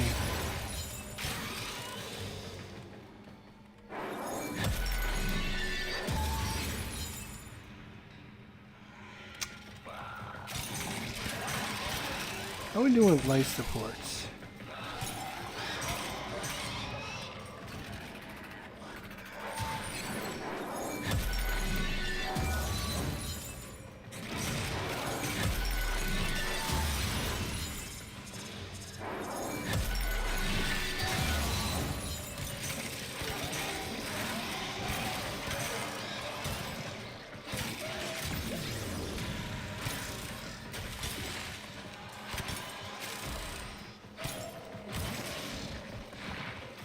Life support. Of course they all spawned in here. Why not?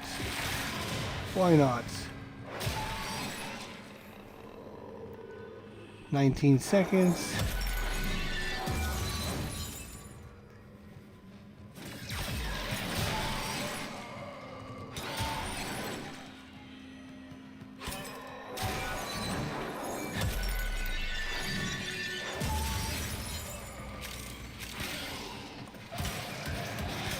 Another life support capsule is now available.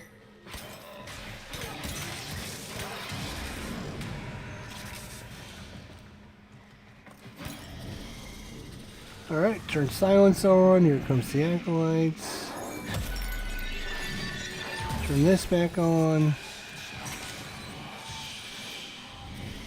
Where are you, jerk? Behind us. Okay, he's down.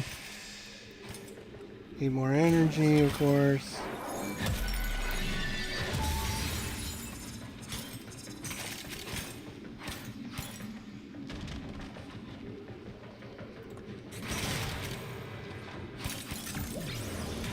I'm not sure why these guys are not dropping like energy. It would be great.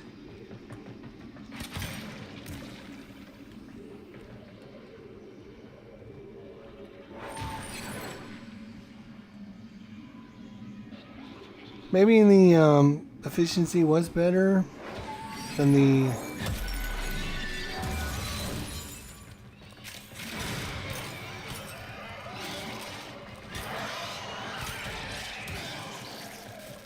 I just don't understand why these guys, they don't drop life support either.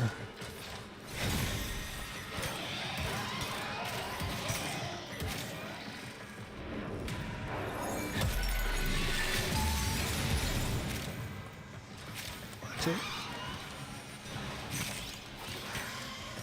Oops. Missed my jump.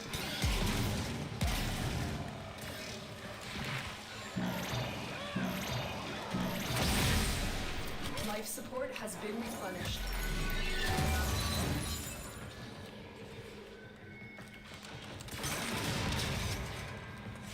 The raid is off to a successful start. When you are ready, go to extraction.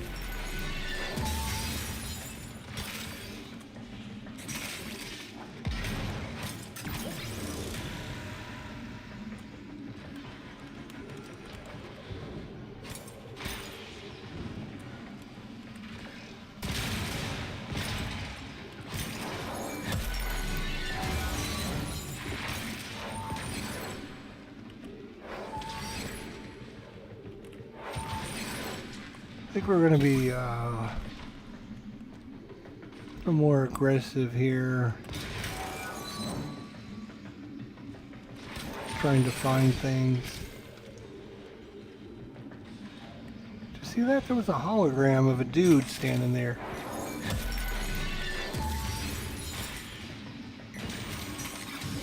Oh, nice. We need Additional life support has arrived. gems. We're super gem poor. We spent... Oh.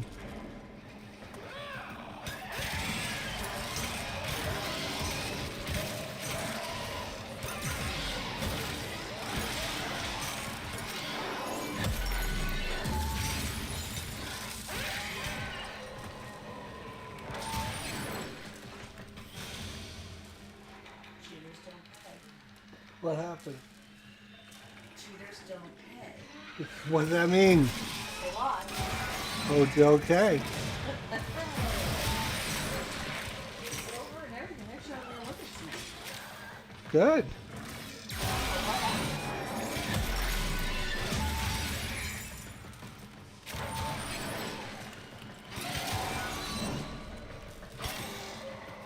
Okay. Up to over 1 million. Where's the acolyte? We've been going for 7 minutes. Have we found an acolyte yet?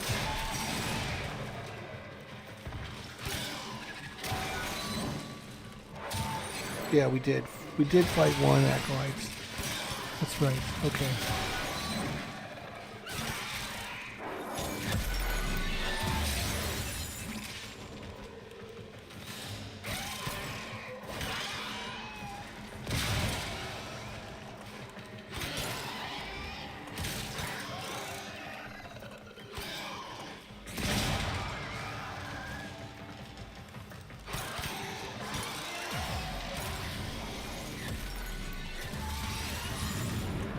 Here comes the acolytes.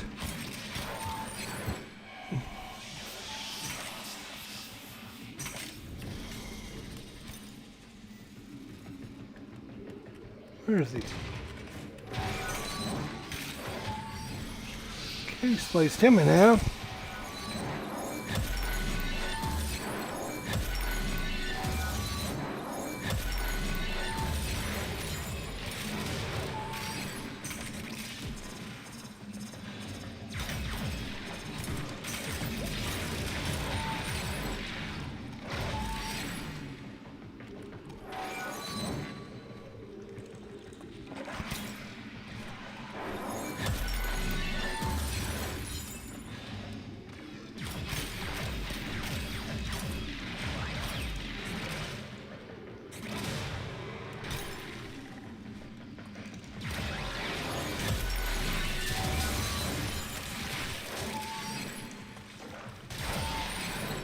Saturation is nearing critical mass. After that point, no amount of life support will save you.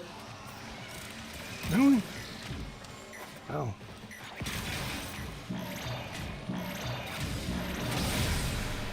Life support activated. Screw all those damn birds.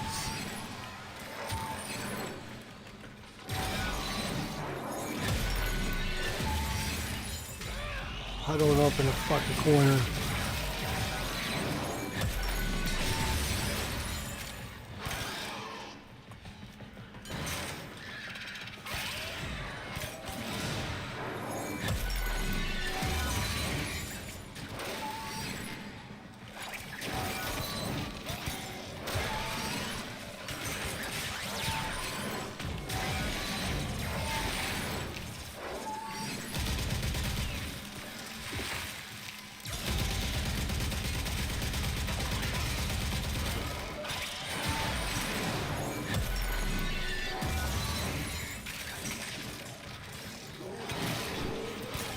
Share in this bounty.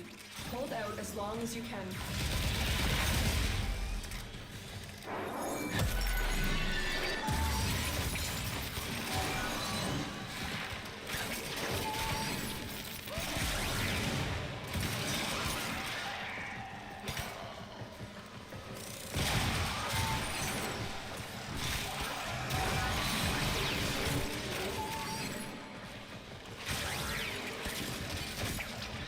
Yeah, for some reason you need to try to get to these guys because they don't spawn the same way as the other faction.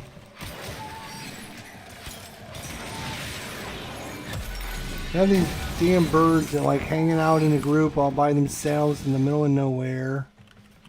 Like all these guys down here like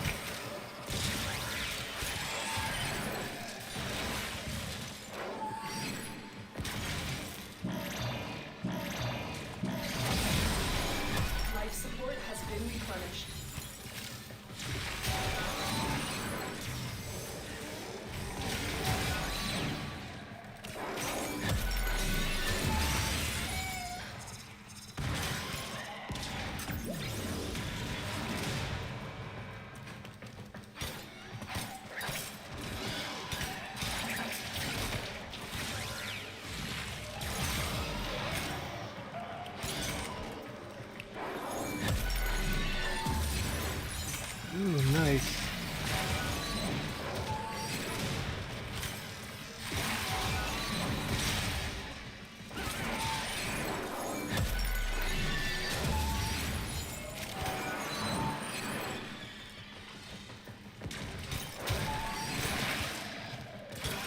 Like, how many, you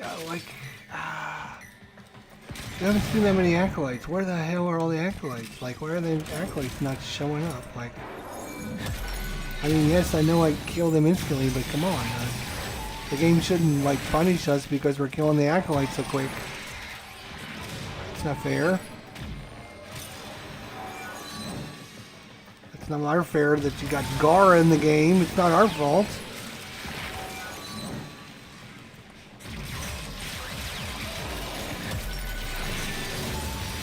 You see, our Our thing used to be 39 seconds. I think now it's 43 seconds. So it gives us a few second leeway in case we do something dumb. Yeah, 43 seconds. So that's cool.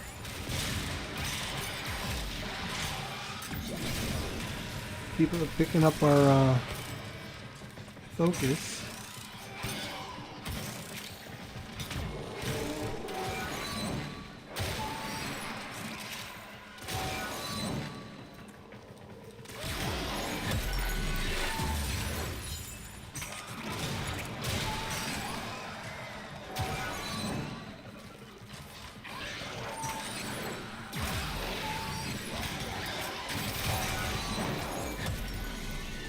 Okay, turn silence on. Here comes the Acolyte Farnley after 13 frickin' minutes.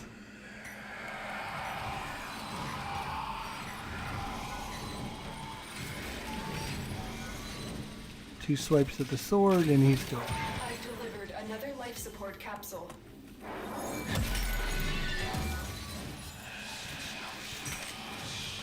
Yeah.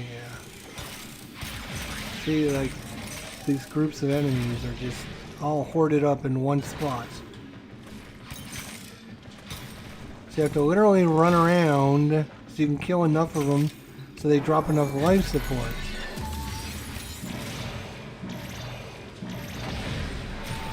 Life support activated.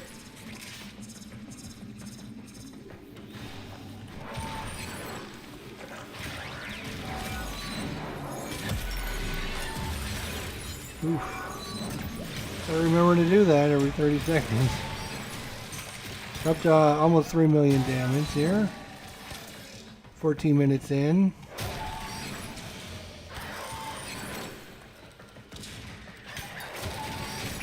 We have to literally run around so we can kill enough guys.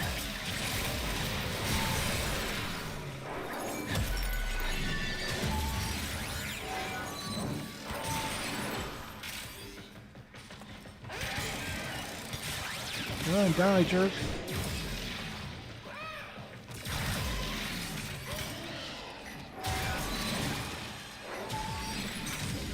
I've delivered another life support capsule. Zero focus I earned. They could not Why? do this without you.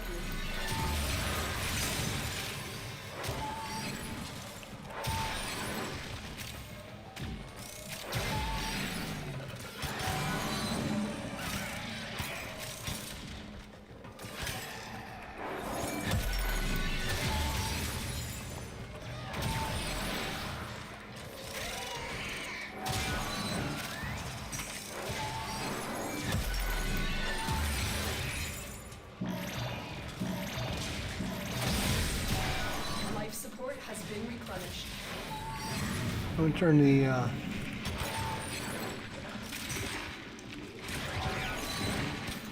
turn the silence back on. See, that's the problem, is you got these stupid birds carrying around their little buddies with them, and that takes up spawn spots. So if they're all hanging out in the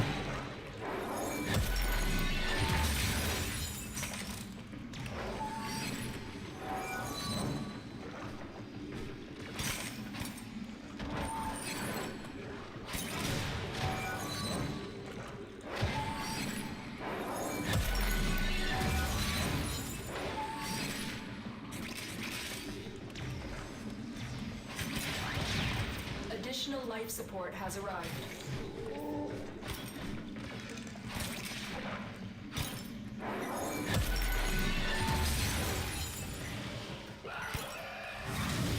turn the silence back on. Zero focus again. What the hell? Like I wasn't killing anyone or something.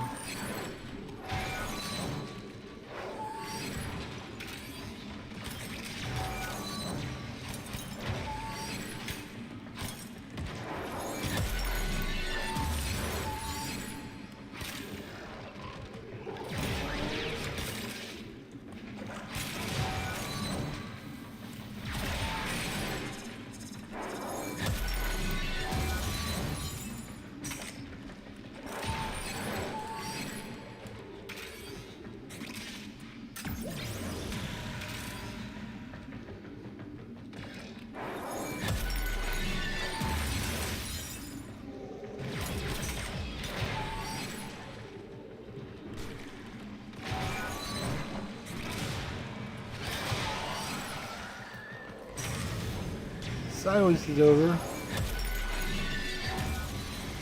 Oh, just in time for the Acolyte to show up. That was perfect. Oh, I need more energy though, so good thing.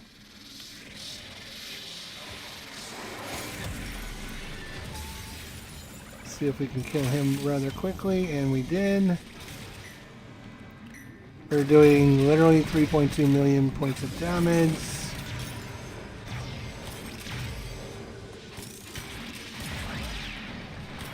Let's try and keep that energy.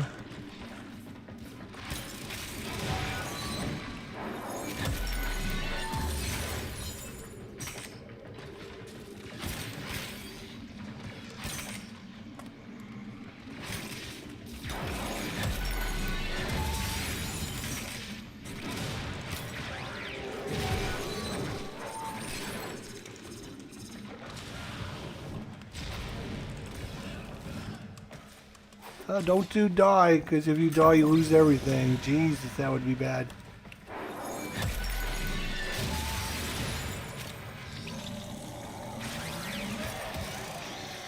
Guess I should not just jump off the edge like that anymore. Makes sense. Be a little more cautious about that, because if you fall to your death, that would still be a death, and you would restart with 0. I'll turn the silence back on. I do.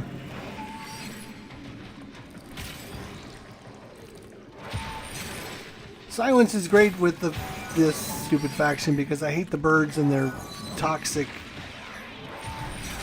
BS that they love to pull. Ooh, that was a good explosion. See that? Like.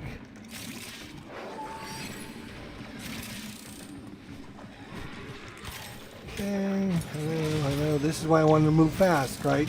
People ask me, why do you always put rush on? Why do you put rush on? Because you see, I'm moving super fast, but I'm not bullet jumping everywhere. The longer you fight, the more successful we will be. 20 minutes in.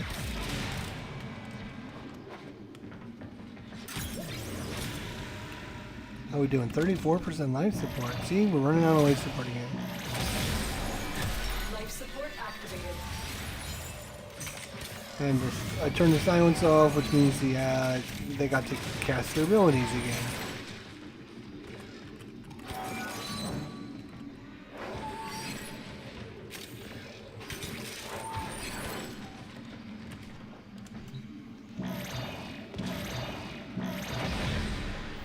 Life support activated.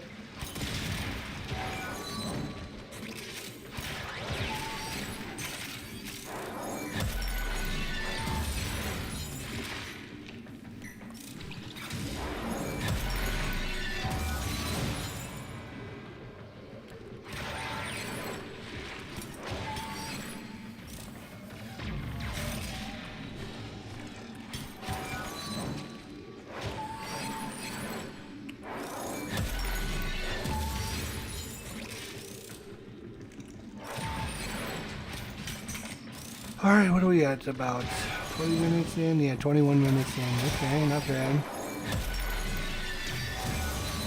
Turn the silence back on. You will be silence.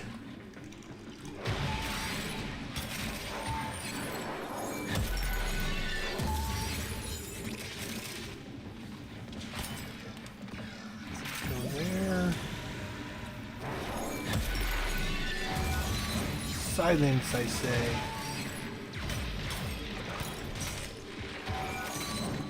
I am pretty sure that eventually they're going to decide that this power silence is too overpowered for the Acolytes, and they're going to change it. So they're no longer going to be able to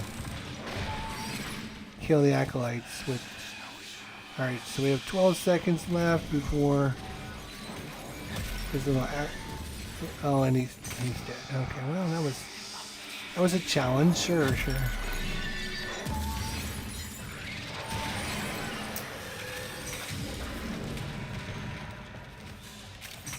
Okay.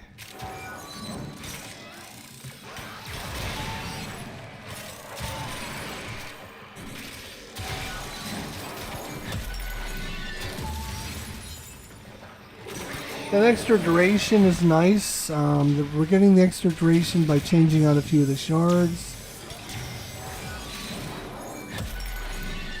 So instead of 39 seconds or 38, 39, whatever it was, we're doing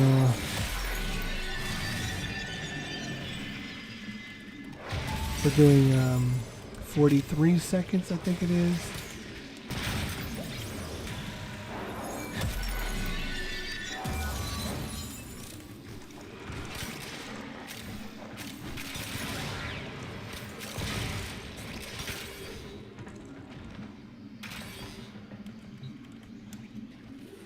Yeah, might as well turn this on while we're here. Life support has been replenished.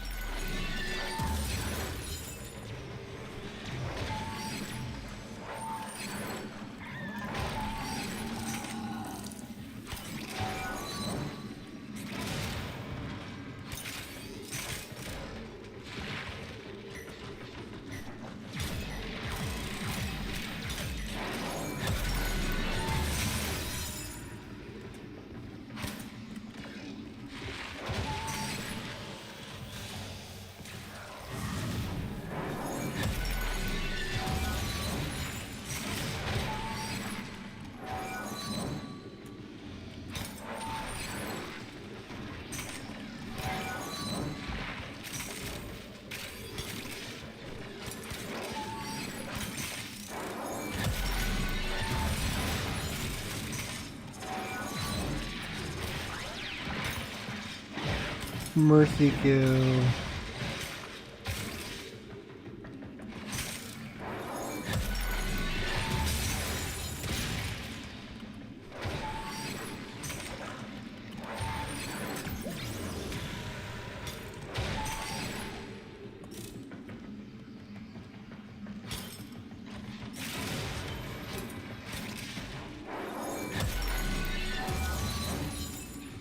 Mm-hmm.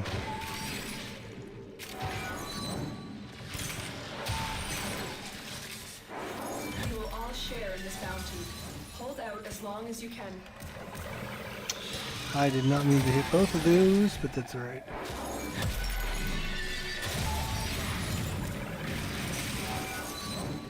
I just want the energy, please.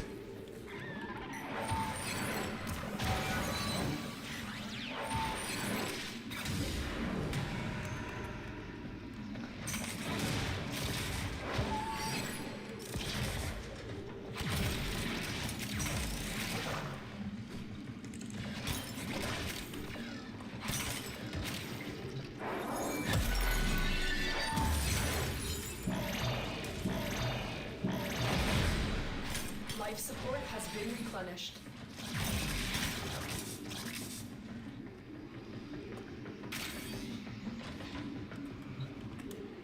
%, life support. So how do we go from 43 to 93 so quickly? I don't know. Okay, we got 5 seconds. The Acolyte's going to show up at the wrong time. God, see, this is what I don't like. Okay, I think we got it in before he showed up. But if he would have been a second sooner, we would have been screwed.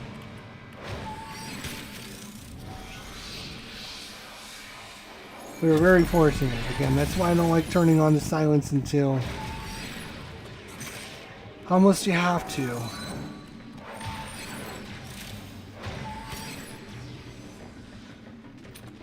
He was showing up right at the exact wrong time. We were fortunate that he was a second late. We were able to get our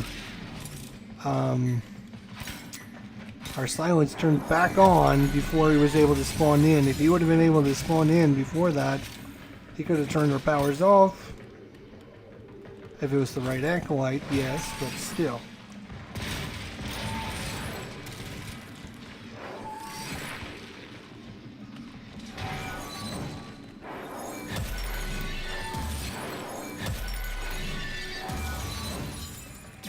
Up to 5 million.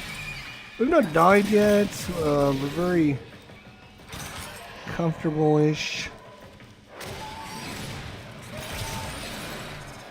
Obviously having to do a little bit more work.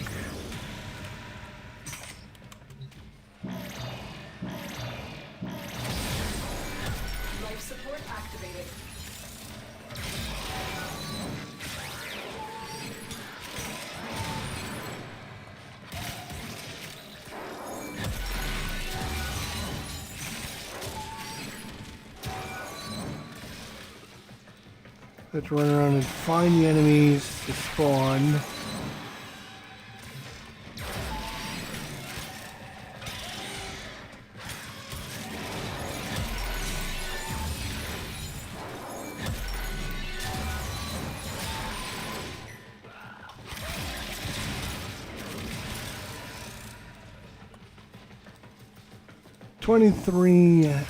Focus. Wow. They're killing me.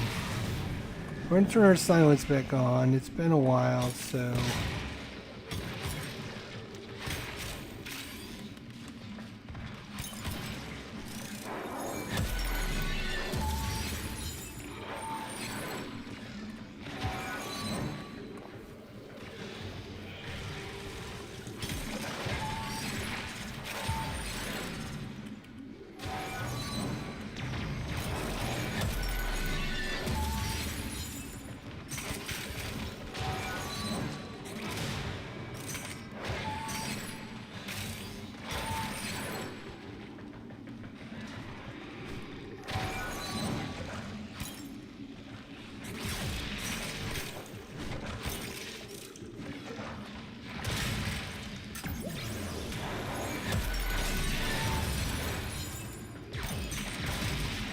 See that?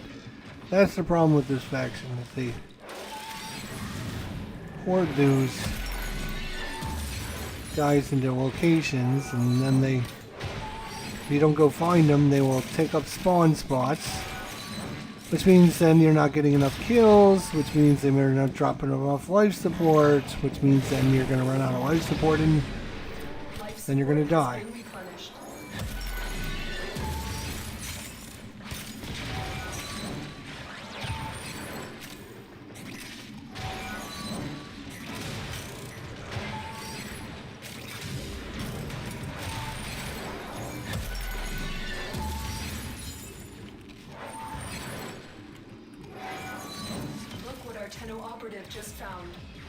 We're doing 30 minutes without any problems whatsoever.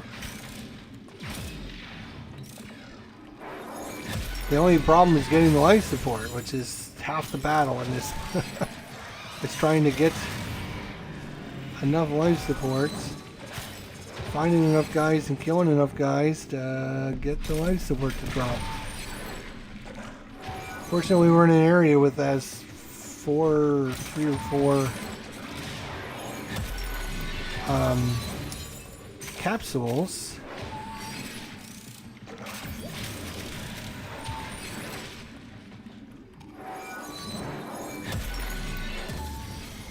Comes back like 29 seconds. Should have plenty of time. 24 seconds, and he's in with 21 seconds to go. And he's casting his own abilities. He's got something going on there. 2, 1, 0. Turn silence back on. Okay. Okay, you done with whatever your craziness you're doing? What are you doing? You're dead. Okay.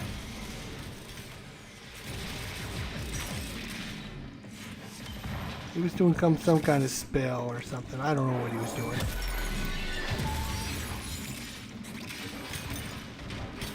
He wasn't dying, I know that. He was invulnerable to our damage. Life support activated.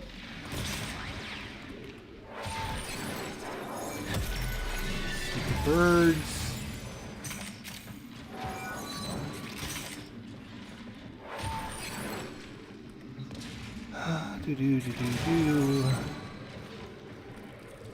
It's just a constant struggle to try and get by.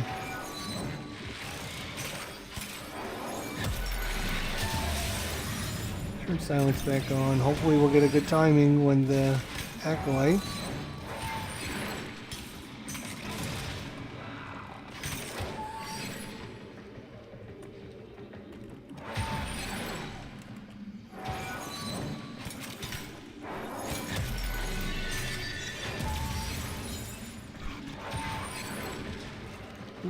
Just basically running around in circles, casting our lash and our vitrify, and then our silence. Running around in a complete circle, trying to get the spawns to get over here.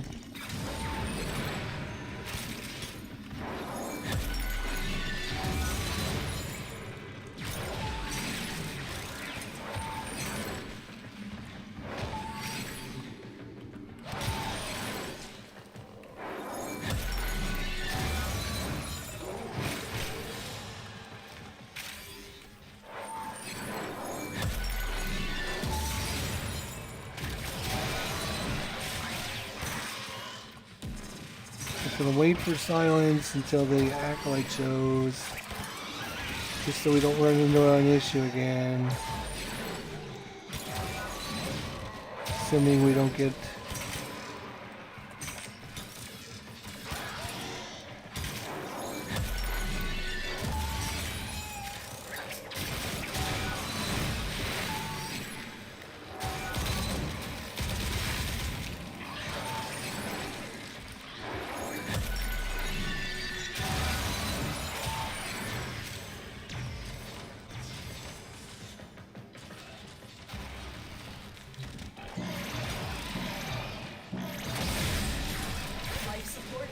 up over 6 million damage. We're 34 minutes in. Like, my gun doesn't do any damage whatsoever, so like if they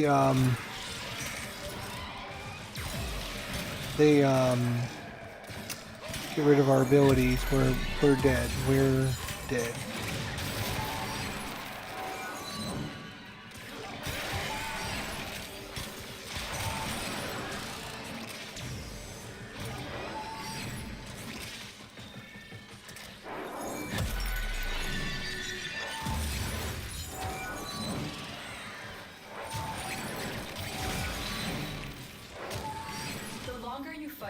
The more successful we will be.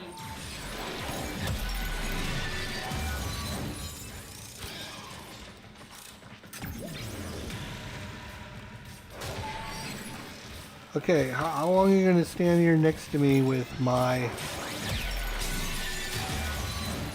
5 million points of damage, 6.6 million points of damage?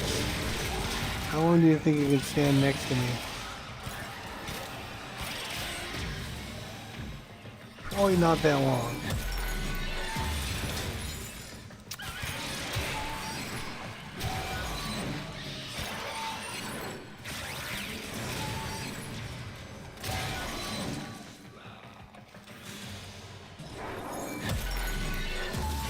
Still anything on the acolyte before I hit my silence.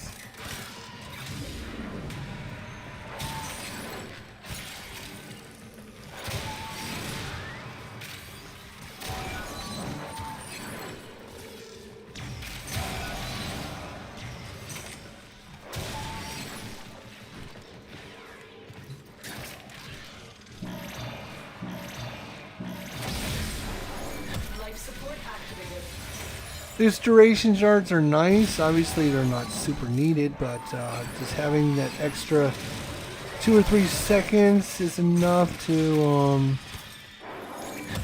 you know, not get as stressed out as much. Like, I know it doesn't sound like much. Like, hey, you got 39 seconds. Yeah, okay, and now you got 43 seconds. It's not that big of a difference. It's not, but you don't feel like you're as under the gun. And here comes the acolyte, so let's turn on the silence.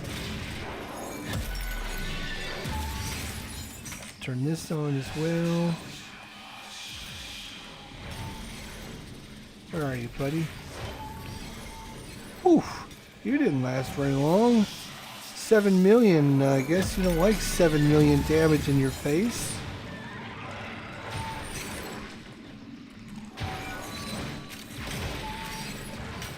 I'm getting a little bit of a headache from sitting in this position, I think.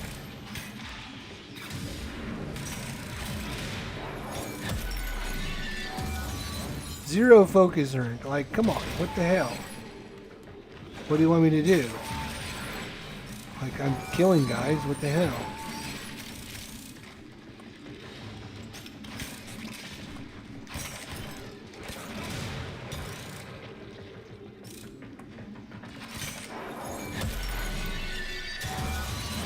We're gonna go ahead and turn our silence back on. Why not? We're gonna risk everything. I actually shot a guy. Are you kidding me?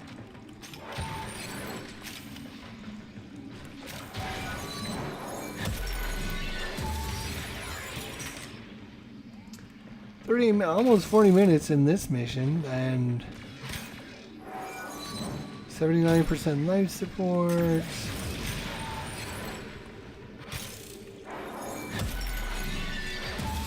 I don't think we died in this one yet. Did we die? I don't think we died.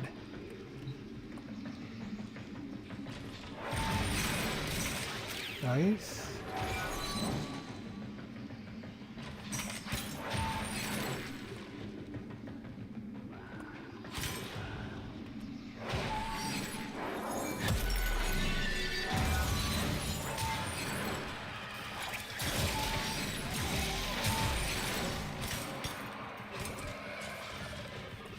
The ninja. You see that guy? Like, tried to roll out of the way. Oh, I need more energy. Alright.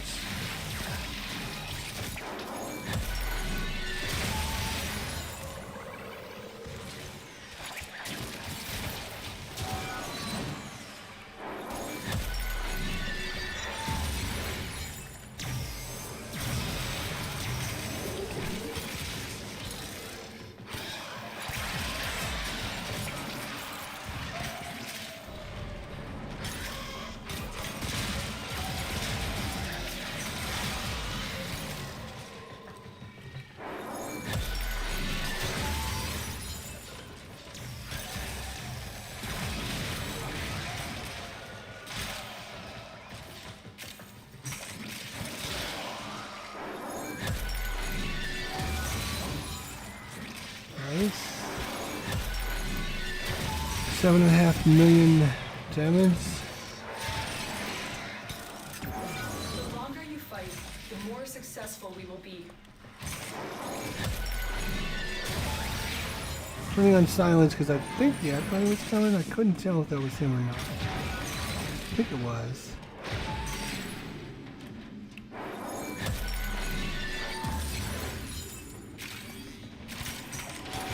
No? Okay, maybe I was too eager on the gun, I guess.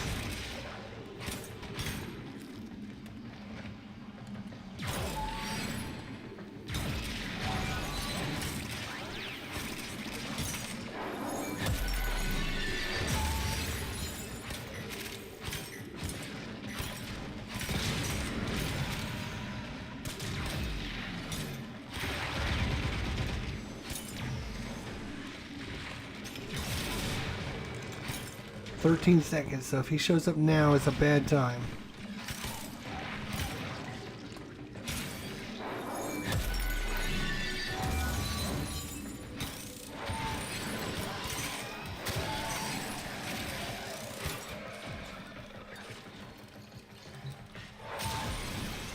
Here it comes. Turn on silence. Get that up and running. Looks like I got 40 seconds to kill him.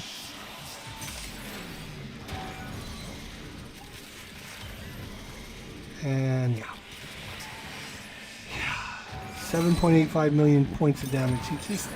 He's just not a big fan of that, I don't think. He's just not a big fan. He's kind of anti 7.5 million points of damage in his face.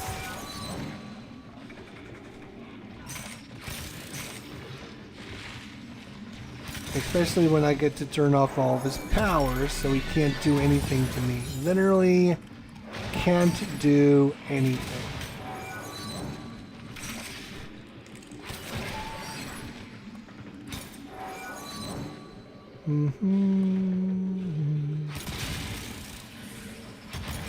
Okay, you're dead.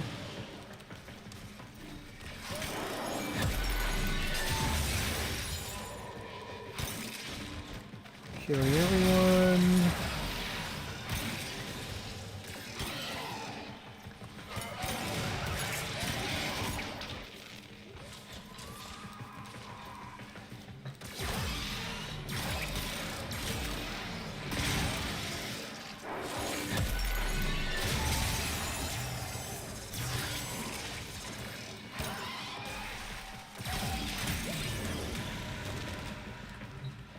%64% life support, sure. Mine as well. Life support activated.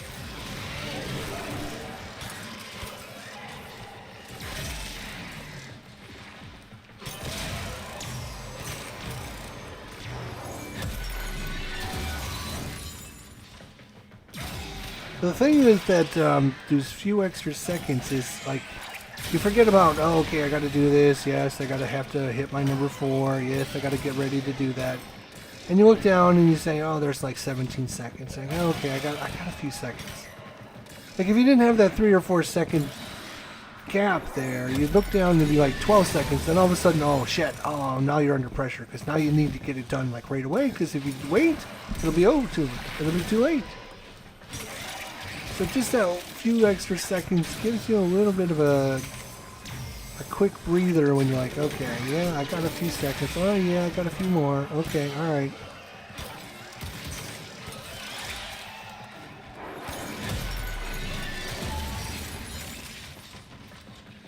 All right. Trying to find enemies to kill. Killing enemies as fast as I can.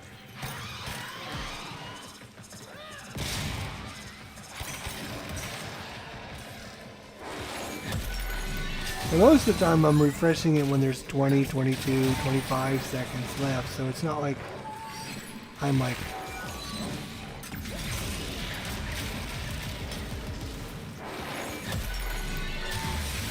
I'm gonna turn the silence back on, because I don't want them casting stupid abilities on me. 92% life support, oh, we're doing good.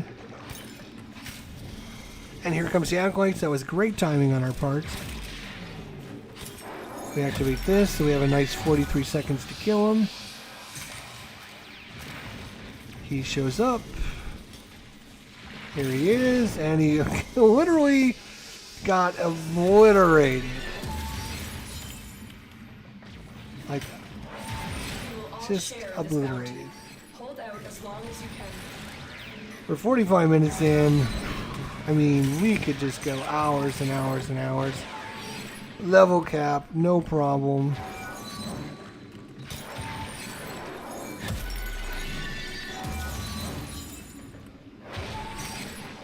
Like, what are they gonna do? Like, they can't do any damage to us. We can keep turning their powers off. And we can keep ramping up our damage even higher and higher. 8.5. Let's see if we can get it up to 10 million. We'll get it up to 10 million and we'll call it a live stream. Let's see if we can get it up to... I'm sure we can. We can get it up to 10 million really quickly if we wanted to, but... Let's get some energy.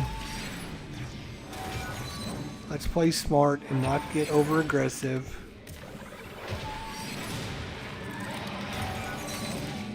It's nice.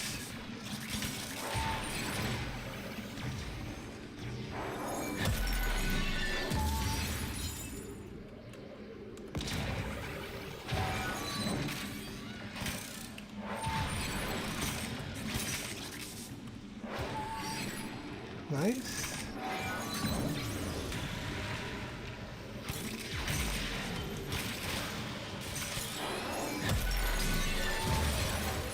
Alright, we're not going to turn the silence on until the acolyte decides to think about showing up for a second. Actually, you know what? Let's go ahead and turn it on. I feel confident enough. We can not have to worry about it. Kill all these guys.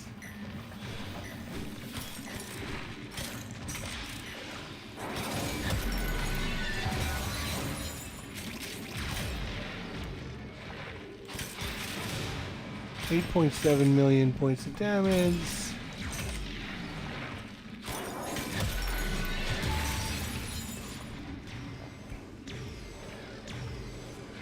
Doo-doo-doo-doo-doo. Poor guy can't turn his powers on and gets killed.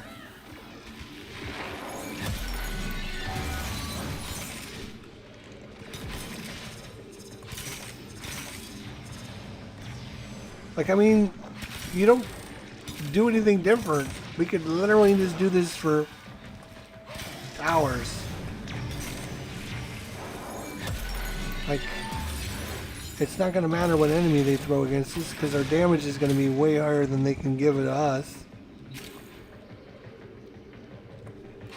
As long as we can get life support, we'll be fine.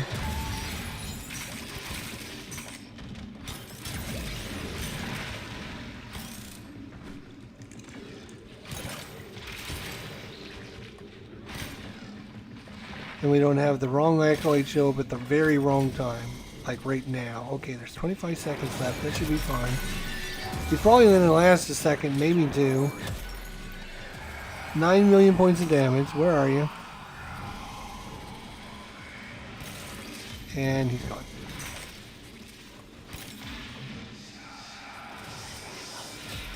Buddy, you've been defeated. I don't know. Up to 9.15 million. Now we'll turn the silence back on.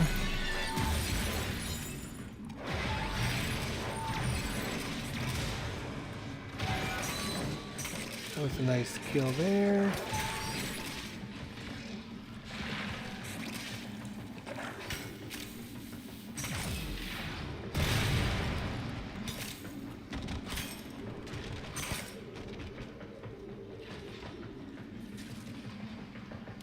Okay, all these guys just hanging out down there.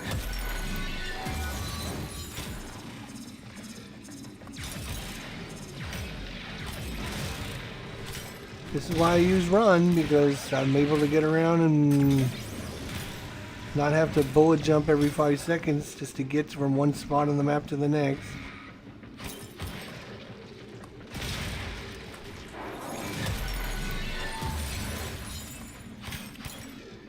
Almost 50 minutes. I guess we'll go an hour. We'll go 1 hour. We'll call it an episode. Alright? That should be plenty of time to show off. Look what our Tenno operative just found. They could not do this without you.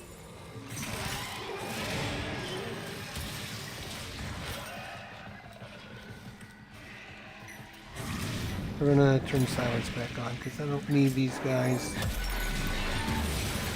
doing crazy things.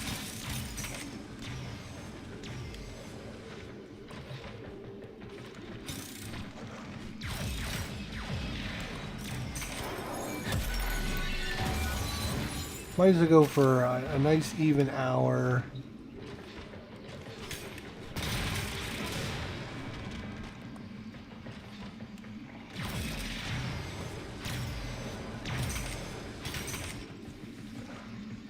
Depending on what time the acolyte shows up, we might wait for an acolyte, but we'll see. We're at 50 minutes, so 10 minutes to go.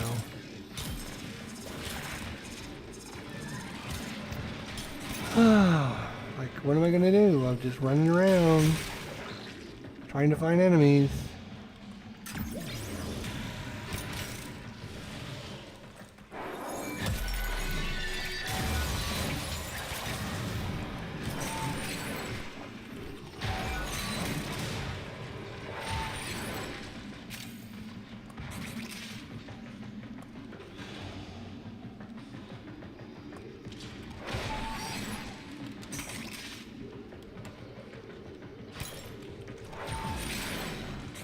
There's some life support. There's some more life support.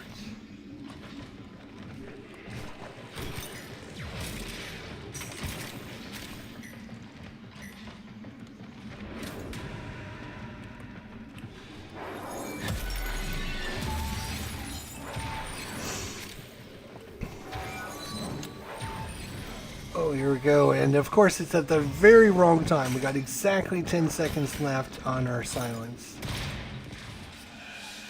3, 2, 1, and now he shows up exactly the same time I cast my ability. Did we get it in time? We did. Jeez, that was close.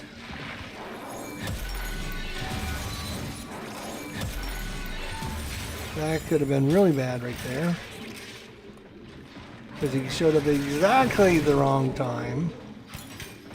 If it had been the guy that turns off our powers, he would have turned everything off, and then our 9.7 million points of damage goes away. Which I don't have to tell you is not a good thing.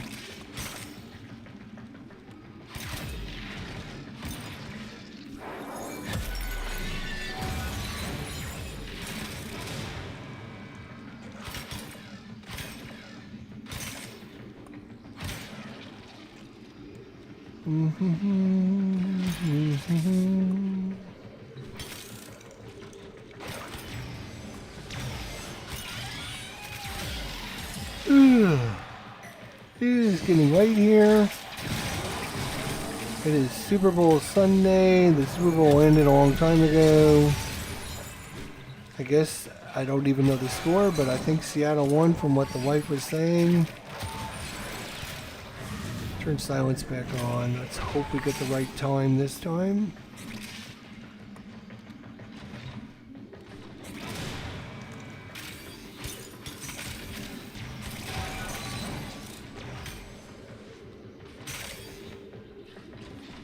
Ooh, 30% life support. Life support has been replenished.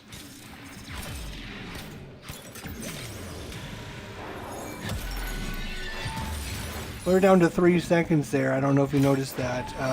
Oof, that was a bad timing on that again. That could have been a tragedy. Life support has been replenished.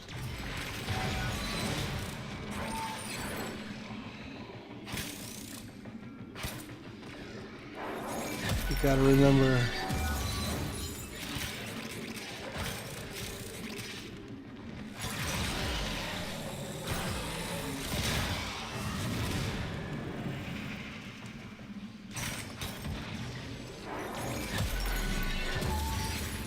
I don't know if watching me run around in a circle is very entertaining with you guys for an hour, but you know, I apologize for that, but I'm trying to show you guys the way of the world. The way of the world is Gara. Look what our Tenno operative just found. They could not do this without you. What are we at? 55 minutes in?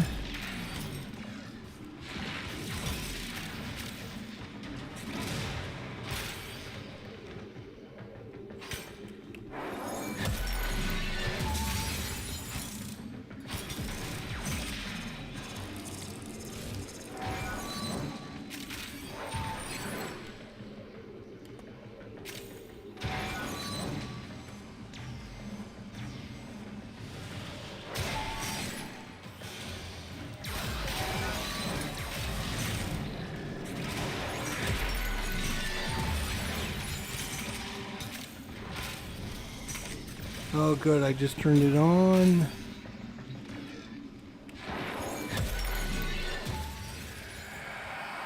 Alright, Mr. Acolyte. Just turn on silence. And he got completely obliterated. Completely obliterated. Like his whole family history and everything is just gone. Like, never heard of him. Like he's been erased from memory banks. That's how quick he was in and out. So we're gonna stick around to the 1 minute mark, and then we'll wait for the next acolyte, and then we'll leave.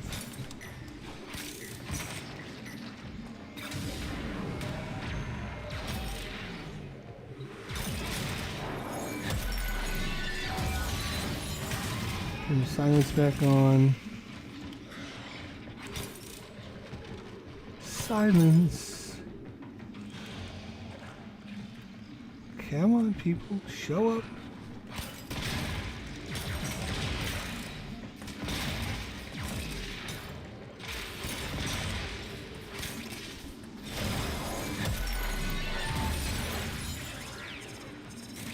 My Sentinel is back. Hello. Thanks for coming back, buddy. Let's go ahead and hit this. Might be the last one we need, so might as well get it while we get it. See all those jerks that were just hanging out down here? Like a whole pile of them. Just waiting for me to come.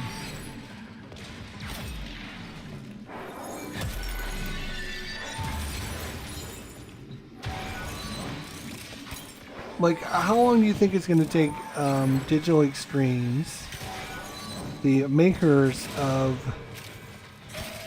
Warframe, to say themselves, if our people end up putting silence on all their characters and our acolytes can't do anything to them, is that a good option?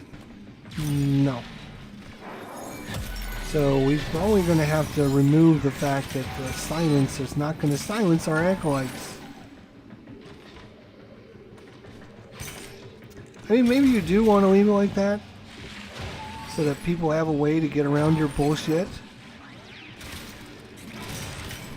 Because let's face it, that's what most of it is. Bullshit.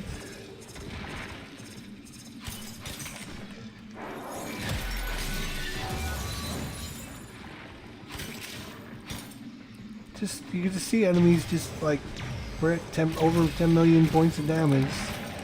They're not a big fan of getting hit by 10 million points of damage.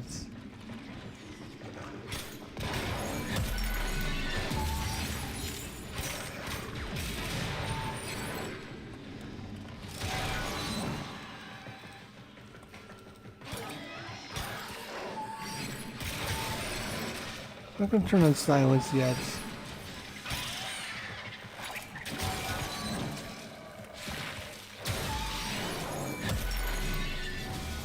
Here comes the acolyte. We will turn it on. This will be the last one.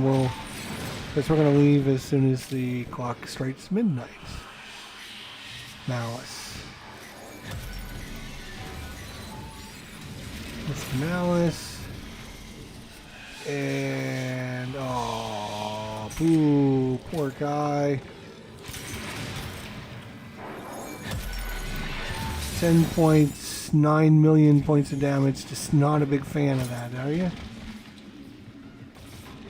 Alright, where are we headed here? Down this way.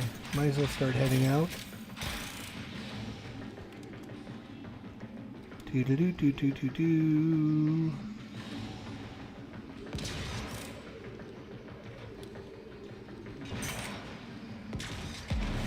We will all share in this bounty. Hold out as long as you can.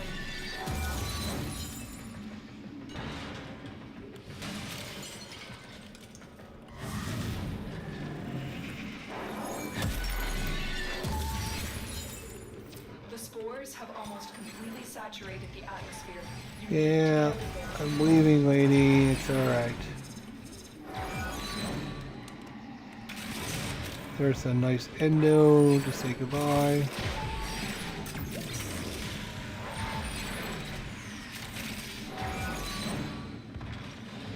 And I wanted to get it to 11 million. So we got 11 million. Alright. Now I'm very confident. What are we going to do? Like, we could just stay forever, but... Critical mass. After that point, As you no amount conquer of the life foe, support will save you. so you conquer yourself. Alright, so let's look at what we got there.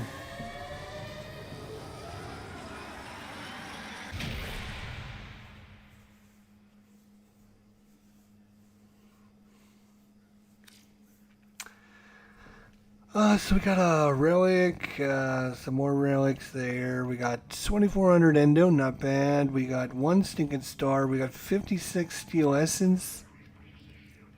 We got 36 gallium, 14 ribbon slivers. Primary deadhead times 4. Primary dexterity times 3.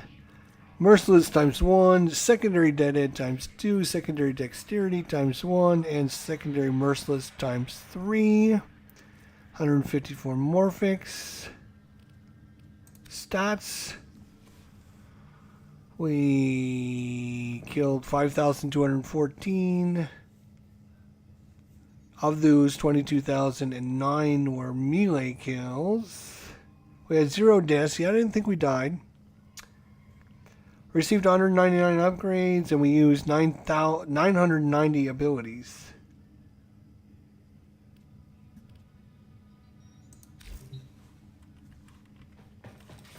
I don't know what else I can say. I don't know how else to prove to you. Gara is just OP broken. Operator? She is without a doubt the easiest. Now, I love several of the other characters to take into Steel Path, and they do a great job. Cora is one of them. Problem with Cora, she doesn't silence. Now, you can put silence on her, but then her nourish, which is her energy, goes away. So she doesn't have a way to sustain her energy to be able to cast all of her abilities. So she's behind Gara because of that. She's got no damage reduction. She's very squishy, but she's very good with her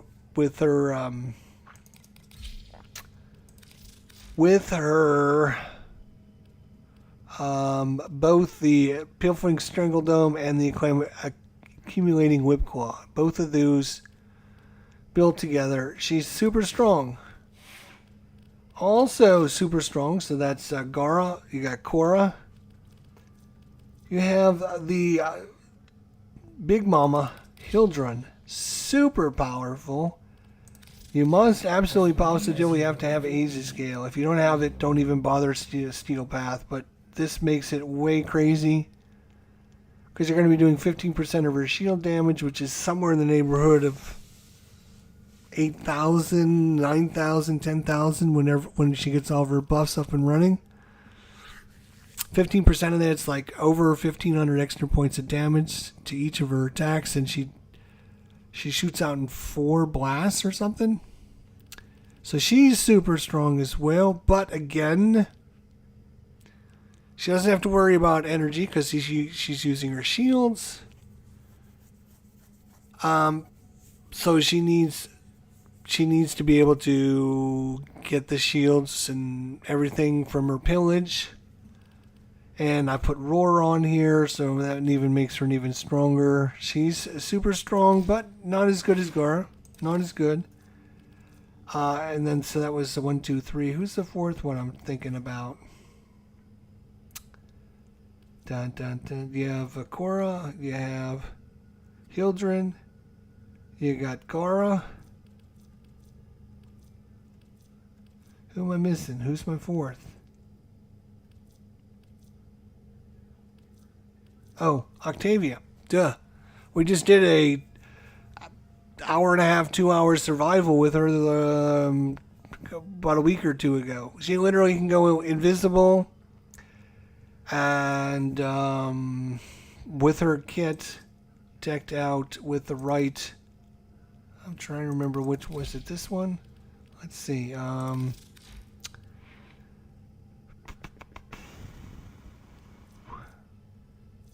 Yeah, with Nourish for energy.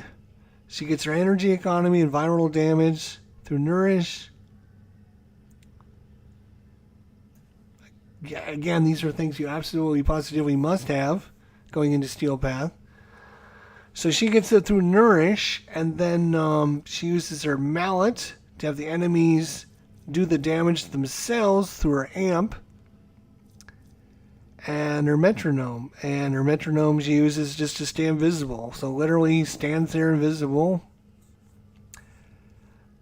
So again, the same problem with Octavia is she doesn't have any way to turn off the AI of the enemies with silence because she has to use Nourish. So again, because of that, yes, we can do a 2 hour survival, no problem. But it's, again, you can run into problems where the enemy turns your powers off and you are going to die. If you don't like that, then you can obviously replace Nourish with Silence, which I think I've actually done.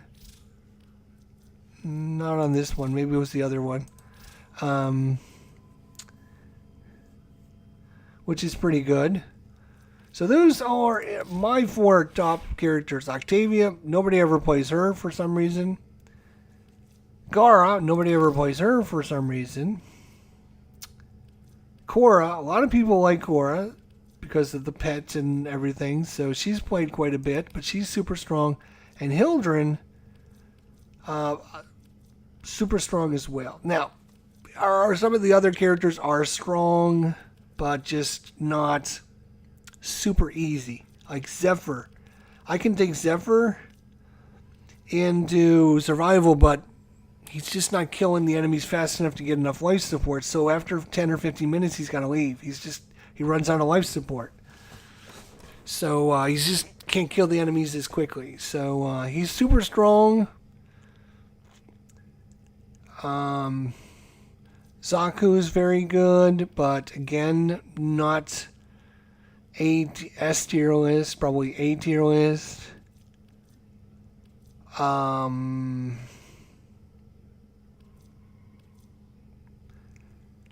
these characters can be built the perfect way, but from what I have and the items that I own and the mods and everything that I own, some of these characters, like, can Protea do Steel Path? I'm sure she can. The stuff I have just doesn't make it, because she needs guns. She needs things to kill enemies. And can Oberon, can he go into Steel Path? Well, if he's built the right way, I don't know if I have enough to make him decent. But as you can see, I can make Gara, go into Steel Path and make it a joke. That's how strong Gara is. She makes Steel Path like a joke. I spend an hour just running around in circles for you guys. And that's it. Do we have anything coming out of the cooker? We got a new Dagoth.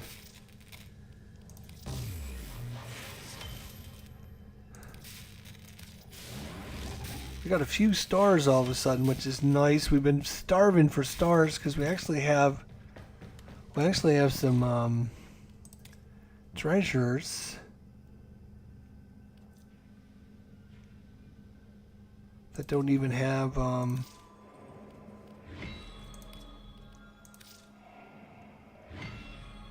so we can get a little bit of this because we need some more endo for sure. We got a bunch of prime mods we need to max out.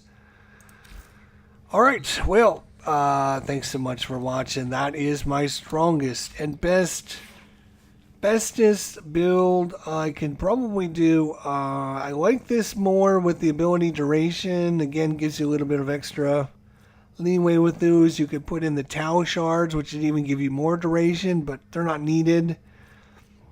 The casting speed is really, really nice with her. Absolutely. I would probably, I started saying that you would do the Streamline as opposed to Prime Flow, and I decided to go back to the Prime Flow, giving you that extra energy amount so you can spam several abilities really quickly and get that damage ramped up quite quickly. Obviously, you don't need Rush. You can put anything you want in there. And if you want to put a Forma on her, you get rid of either the Reach or the Duration and put the Forma there for the Umbo Forma, which will give you more health, more strength, and some nice chunk of armor as well, which will help you with your survivability. Not that she needs survivability.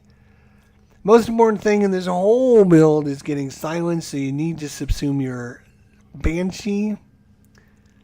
So I highly recommend you get Banshee. She's not a bad character all the way around. Her kit's very old, but she's got one of the most important skills in the game right now, silence, until DE decides to nerf it. Well, let's talk to you later. Take care, everybody. Have a good night, and we'll see you guys soon.